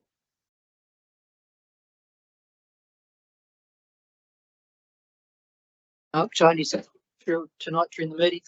But point 9 is research into the benefits of the adoption of Sutherland Shire Council's replacement pre-planning policy. And I'm putting that in, if that's okay, because one of the speakers, Mr. Allison, mentioned that tonight, and Sutherland Council does have a very impressive program of replacing trees, street trees and trees in parks, and I think private trees, which is obviously going to help their tree canopy, so it's going to certainly help ours if we can adopt that. But yes. I believe that our council already does that as the incentive program, a 2-for-1 scenario. So it's just about correcting the record. But well, I just the question, director, can the director answer that question? Through you, Mr. Mayor, Councillor. to Councillor Amir and to Councillor Mahoney, yes, the tree policy does have a replacement program that is that if the removal of one tree, the replacement of 2 trees does need to occur. Yes. Okay, well, thank you for the clarification, Councillor Amir. We can, if you remove one tree, you replace it with 2 trees. Thank you, Councillor Mahoney. Yeah, if I can just go on, the Sutherland, we do have a replacement policy. I wasn't doubting that. Sutherland's is more stringent. They do replace more trees than what we do in our area. Thank you, Councillor. So I'd like the council officers to look at some research into Sutherland's processes, because that will definitely help our canopy. That's right. Thank you, Councillor. Okay, so all of us here are well aware of the importance of trees, whether they line our streets or beautify our parks and reserves or home gardens. They lower carbon emissions, provide shade and homes to wildlife, prevent erosion and flooding, and even add to the value of real estate. The Greater Cities Commission has stated that a 10% increase in tree canopy across Sydney will lower the land surface temperature by 1.13 degrees. Currently, our tree canopy cover is around 28%. The state government has committed to a 40% tree canopy cover across Greater Sydney, and I congratulate council staff, residents and community volunteers for their strong efforts in moving towards this goal. Currently, council has extensive safeguards in place to protect trees, such as the tree management policy, development control plans and the local environmental plan. Over the years, we've lost many substantial trees for reasons which can be justified. That's progress. However, Only quite recently, particularly in Peakhurst and Blakehurst woods, there has been a marked increase in the loss of substantial and mature trees in both council and private ownership, with many appearing to have been illegally removed, lopped, poised, or otherwise vandalised. While officers work diligently to investigate these cases, it would appear that some individuals and companies turn a blind eye towards our tree preservation policy, as unfortunately the fines applicable, which are set by the state government, are far too low to be a strong deterrent. Things like the speakers mentioned tonight, Ryde, Hills and Ku-ring-gai councils share the same view, and they've approached the government. I therefore look forward to the Minister's review of the penalties for these offences and thank the Acting General Manager and staff in advance for implementing an education program and looking into other possible measures to maintain and increase our tree canopy. Thank you. Thank you.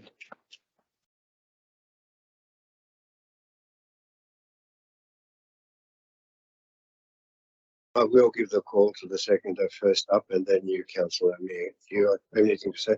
Councillor Amir. Mr. Mayor, I'd like to get up and speak in favour of the motion.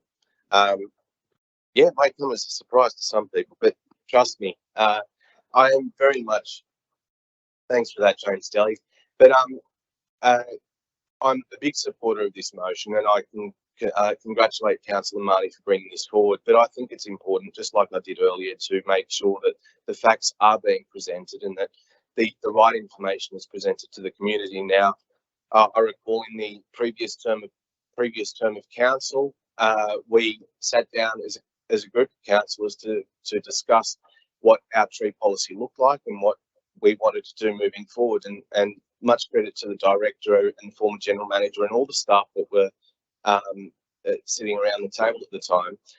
We eliminated processes that were practiced by the former councils, and we adopted our own new process. And part of that process also involved achieving a tree canopy target of 40% across our LGA. And at the time, I believe that we had, I think it was 37% or 36%. 37%.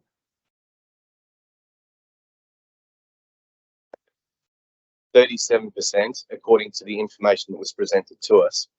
Some people may not agree, but that's the information that was presented to us. And since that time, I think we have achieved a greater ability to get closer to that 40%, yet still not there. And I think it is important to get there because, as we have discussed and brought up in points during previous motions, the importance of tree canopy makes significant changes to our local urban environment.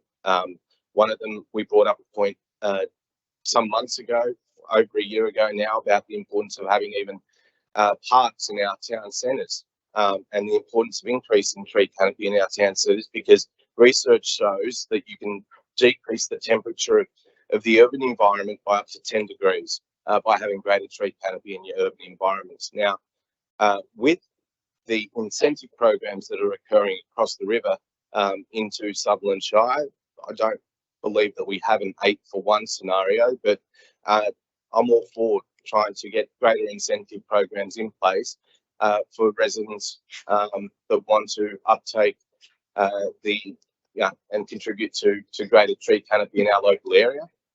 Because if you remove one tree, if you replace it with at least 2 or more, then I think we only get closer and closer to achieving that 40% target in a shorter period of time, and hopefully we can achieve it before 2038. Thank you, Councillor. The director would like to address the council. Through you, Mr. Mayor, again, Councillor Marty and Councillor Amir. Look, the tree policy was put into place, I think, in 2018. It is under review at the moment. We have looked at what Sutherland Shire is doing. We've had the Sutherland Shire tree person come and speak to us about what they're doing, especially in relation to the payment of funds to replace trees. They don't do that down there. They do another program. So we're looking at how they do it. But what it will do is looking at not only procedures, what happens on private land, but what happens on public land as well. It also, we are looking at increasing that, looking at increasing the replanting ratio as well. Thank you. Councillors, is there any further discussion on this one? As there's no further discussion, I will put it. All those in favour say aye. Aye. All those against say no. I declare it carried.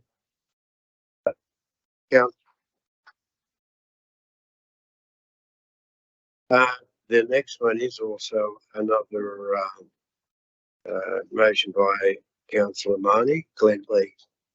Thank you, Councillor Marnie. Do we have a seconder? Councillor Mansbury. Thanks, Mr. Mayor. Okay, there's a few amendments which I've agreed with the staff earlier. They're up on the screen now. Thank you very much. So if we just talk to the motion. I'd like to acknowledge the tireless band of residents who have been fighting to save Glen Lee. The intense level of support is exemplified by so many residents who turned up early tonight and filled the gallery. I also note that the campaign was reported in yesterday's Sun Herald.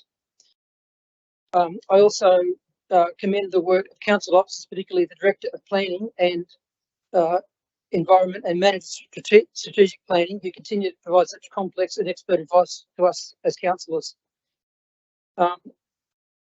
As my councillor colleagues will note from question that notice QWN 00223, which is in the paper towards the end, the current and former councils have, to their credit, unanimously resolved on no less than 10 occasions to take action towards the preservation and acquisition of this magnificent property.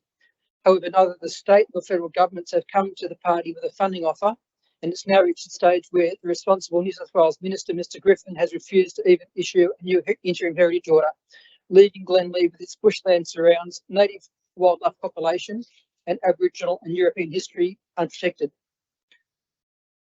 Although I'm no fan of either major party, I nevertheless look forward to taking part in some meaningful discussions with whoever happens to be the Minister for Environment and Heritage after March 25, who will hopefully then take Glen Lee seriously. Thank you.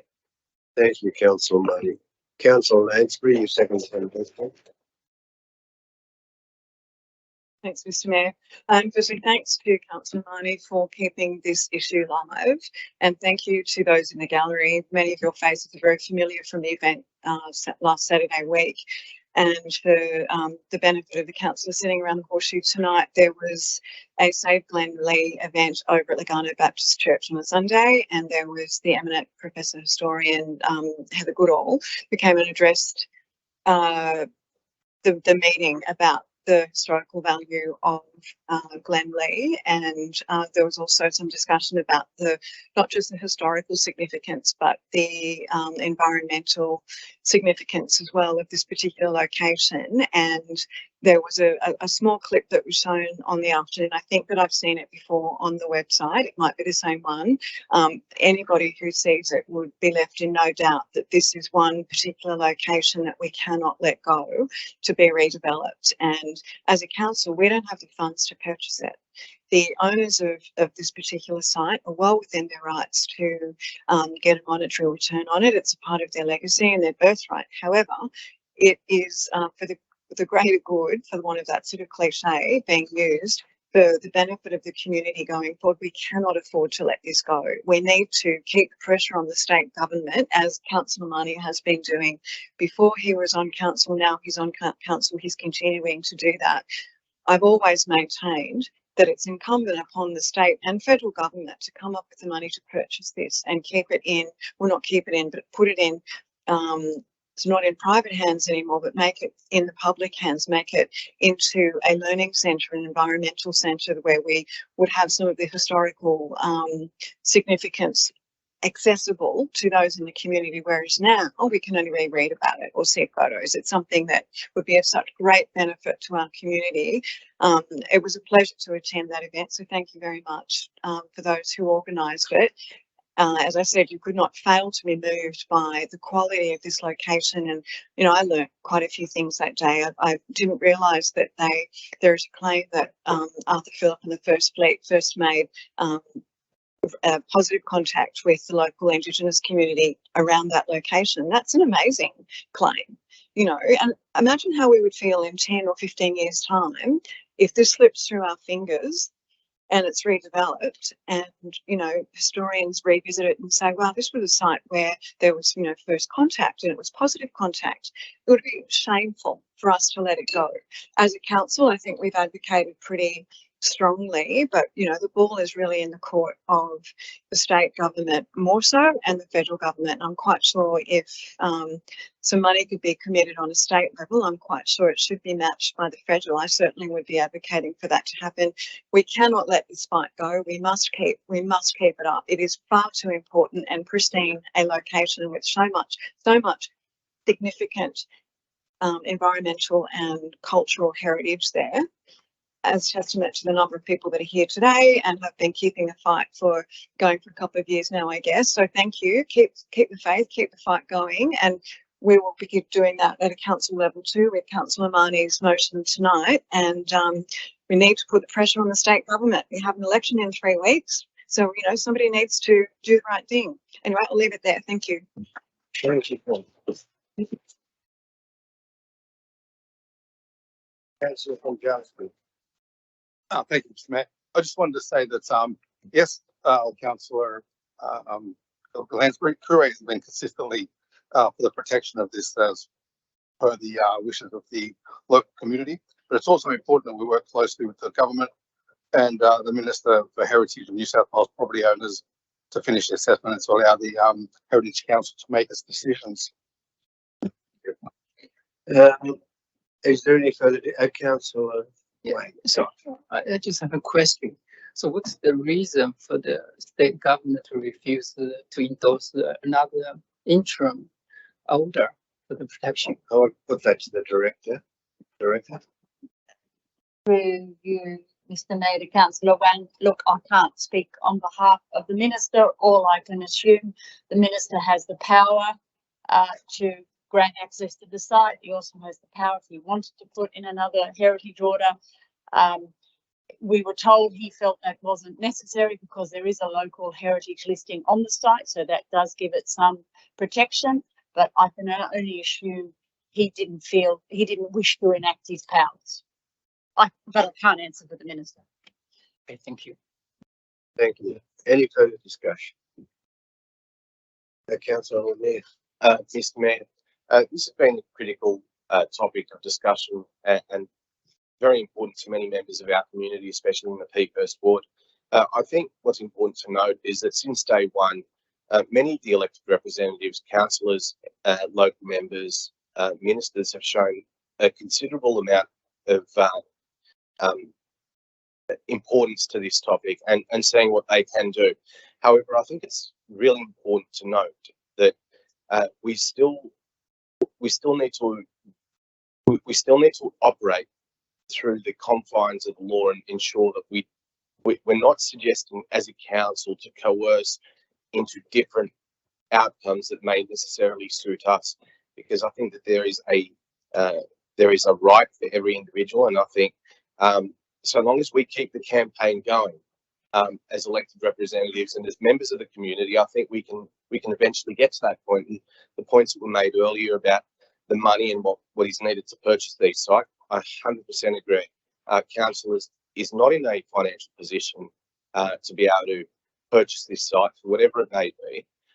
However, we will definitely need the assistance of state and federal governments to assist us in that process. However, we cannot coerce an outcome through moving motions to exert something like, for instance, forcing studies to be undertaken in someone's home or whatever it is. It's still a private property, but we need to be very careful. And I think it would be good that this gets checked through the legal avenues to ensure that we're not doing any such thing that would prejudice us in the future or our campaign to try and get this campaign underway to get it funded, to do the necessary studies and to protect it for future generations. Thank you, Councillor. Yeah. Is there any further discussion on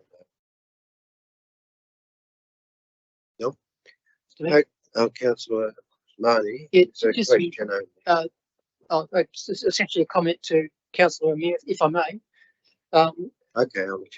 Council officers, Director of Planning and also the Manager of Strategic Planning have made it clear that we do have legal rights to, the Minister has legal rights to direct access to the property.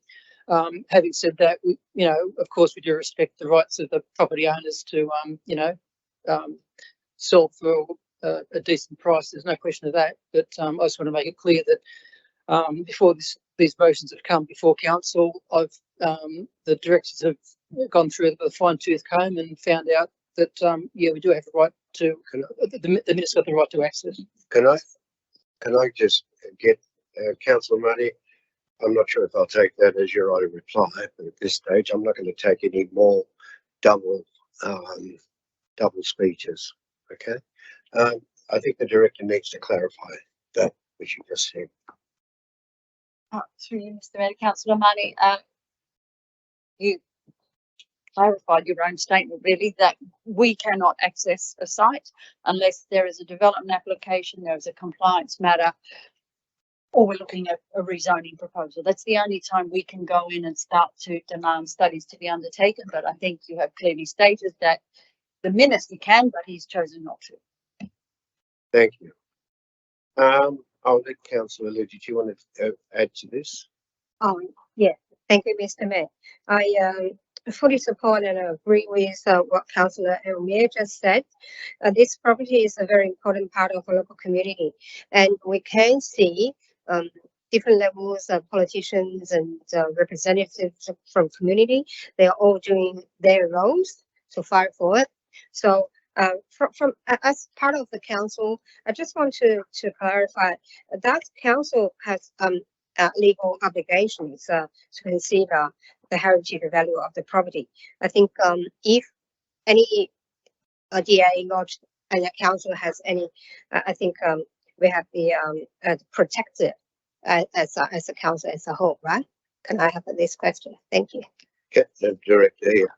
Speaking, Mr. Mayor, Councillor Liu, yes, if there is a development application lodged on the site is got a local heritage protection, so there are some clear things that are required to be looked at on that site. We have a very good base of understanding what's on the site with the GML report. However, there's some gaps in that report, which the report identifies. One is around the ecological significance of the site, so the trees on the site, and the other thing is the Aboriginal heritage on the site that is required to be looked at. But any application would require a really detailed assessment and analysis of not only the heritage issues, but all the other issues that are associated with any type of development, so traffic. Okay. Thank you, Director. Councillor Jamieson. I just have a question, Yeah. Mr. Mayor. So I'm just trying to piece this together.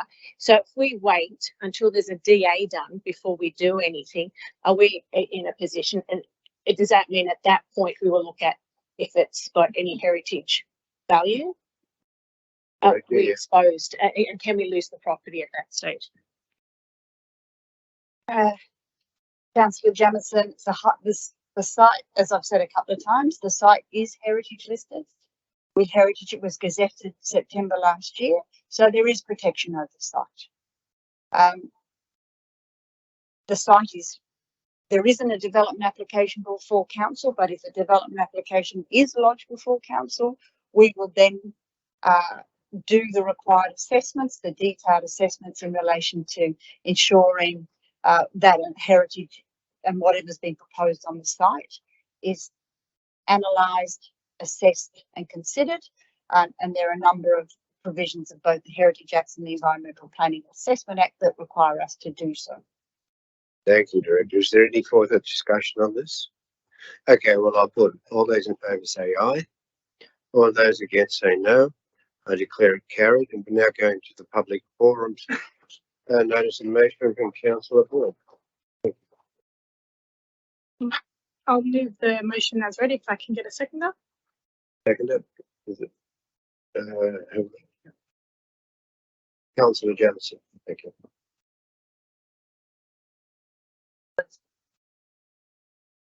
The lights are a bit confusing here. Thank you. Okay, thank you, Mr. Mayor. So recently, the New South Wales Office of Local Government had on public exhibition a councillor misconduct review with the objective to set a clear framework to ensure the highest standards of integrity and probity in councils, something that I think everyone here would support.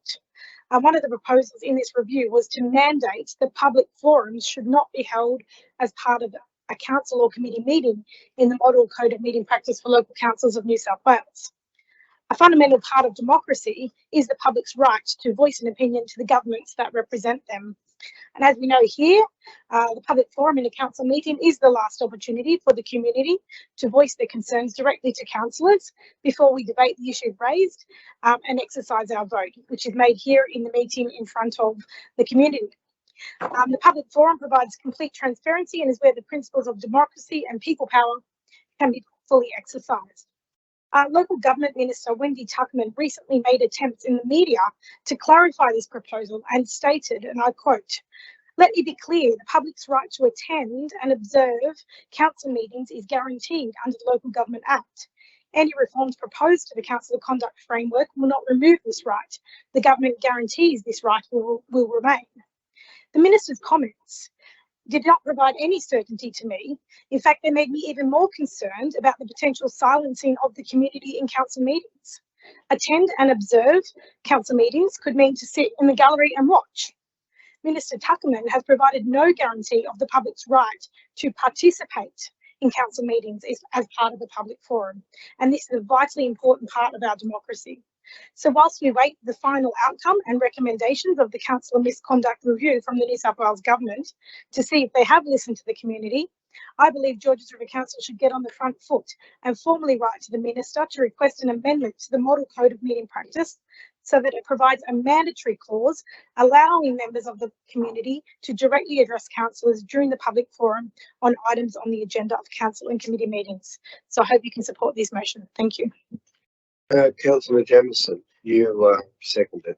You're okay. Does anybody else want to talk to this motion? No, nobody else. Okay, well, I'll put the motion. All those in favour say aye. All those against say no. I declare it carried. And we're now going to the electric vehicle round 4. I'd like to second that motion. Sorry? Well, I haven't even read it yet, Councillor Smedley, so I think it's a bit jumping the gun. Maybe we just wait till Councillor Lou. You need to turn that off. Okay, thank you. Until Councillor Lou has a chance to say something and actually move it. Okay. Councillor Lou. Thank you, Mr. Mayor, for the chance for me to speak on it. Yeah. And can I have a seconder? The seconder is Councillor Smoot. Thank you, Councillor Smedley. Yes. Thank you for the opportunity. I'll come back for the topic for electric vehicle. I remember on the 31st of October last year, I put a motion into the council to ensure that council's plan and investment in line up to the state and federal government and the private investment into the transition to EVs. Based on my first motion related to the same topic, to call for the council to develop an EV strategy to prepare the community for the transition. So this time, I think that's a kind of a progress to my motion. So thank you for the manager of strategic police making to help me deliver the full contents of the motion. So the motion will be the acting general manager lodged a submission for funding under the state government's Drive Electric New South Wales EV Fleet Incentive Program in the 2024 funding round, following the completion of Council's EV strategy. So, based on the director's comments, the New South Wales government is investing a lot of money in this program, in this fleet incentive, to help organisations in New South Wales to accelerate their shift, the EV. So I think council is eligible to participate in these incentive. So that's why that's the ground I'm standing for. This motion come to council, and I hope councillors support my motion. Thank you. Thank you, Councillor Lou. Councillor Smedley, did you want to talk to it? Did anybody else want to talk to it? If there's nobody else that wants to talk to it, I'll put it. All those in favour, please say aye. All those against say no. I declare it carried. We now have questions with notice, and I will only take I will only take further questions to the answers if there are any other questions. As there are no other questions, I have a question. I have some more questions I want to add to my questions. No, that's okay. okay, it's a question. Thank you, Councillor Moore. Um, thank you. So one of the first question that I asked in the questions with notice was, is there a start date for the demolition of Cobble War Memorial Pool and the tree removal of the site? How will they be managed, and how will this be communicated to the local residents? As you know, will they be contacted directly? How long the car park will be out of action? This will impact the cafe that's in the park significantly, and that has a high percentage of elderly people that use that, and also a lot of people from nursing homes with disabilities. People with disabilities also use that cafe down there. So will that be directly? Will council communicate with them directly? And is there a plan in place for the men's shed for them to have access to the men's shed? Can I just, There's a lot what I know, Councillor Moore, is that if there are all the answers in the report. The questions you're asking are actually. One answer. There is one response here that I really need to point out. In the office response to question 1, it's got the execution date of the execution of the DA. Mm. Well, it includes the War Memorial Pool and the use of the land for open space and for recreation purposes to be a multi-contractor project or whatever. But the inclusion of the memorial wall, I don't quite understand all of that. Could the director please answer this? Yes, through you, Mr. Mayor. Councillor Moore, in the original DA submission that accompanied the project, there was a war memorial wall identified as part of that project. So the intent of that DA was to return this back to basically flat ground, but then not to lose the war memorial feel. So that was one thing that was included as part of the DA. One of the other things that I noticed is, so it's bring it back to recreation land for how long we don't know, but also the removal of 54 trees on the site when we're trying to save trees in the tree canopy in the LGA. So why do we need to take away 54 trees at this point? There will be no loss of any substantial trees on that site. All of the trees, I'm not sure of the exact species, Councillor Moore, but I can provide that information in a further update. Those trees that are being removed are remnant trees. They're not remnant trees. They're not significant trees. Okay, so they're not native to the area and they're not significant. They were all identified as part of the DA plan, so that should be public knowledge. Thank you. Okay. Is there any other questions or follow-up questions from the Councillor Jamieson? Just going on from that, because how much is this memorial wall going to go? Is that going to in the area that we're sort of planning to do Cobble Memorial Park? That's what I'm concerned. Initially, we thought that was basically going to be it. That the pool wasn't going to go back there, but if the pool is going back there, then don't we incorporate the memorial wall as part of the new pool? Through you, Mr. Mayor. Meryl, can you help me out on, would that require a DA modification if we weren't to build a component, or we just wouldn't go ahead with that? So that the War Memorial wall was part of the DA application that was approved by the Regional Planning Panel. So if we didn't build that, would that require modification?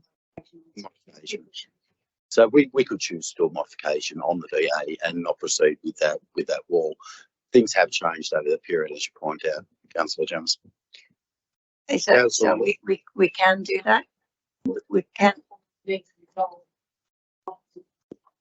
Okay. Yeah.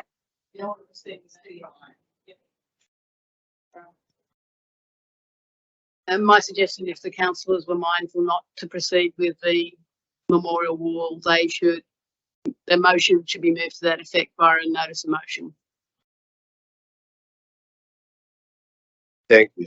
Thank you. Is there any further questions? That was the end of the meeting. Is there no other matters to be discussed? I declare the meeting closed at 9:22 a.m. Yeah. That's it. I've got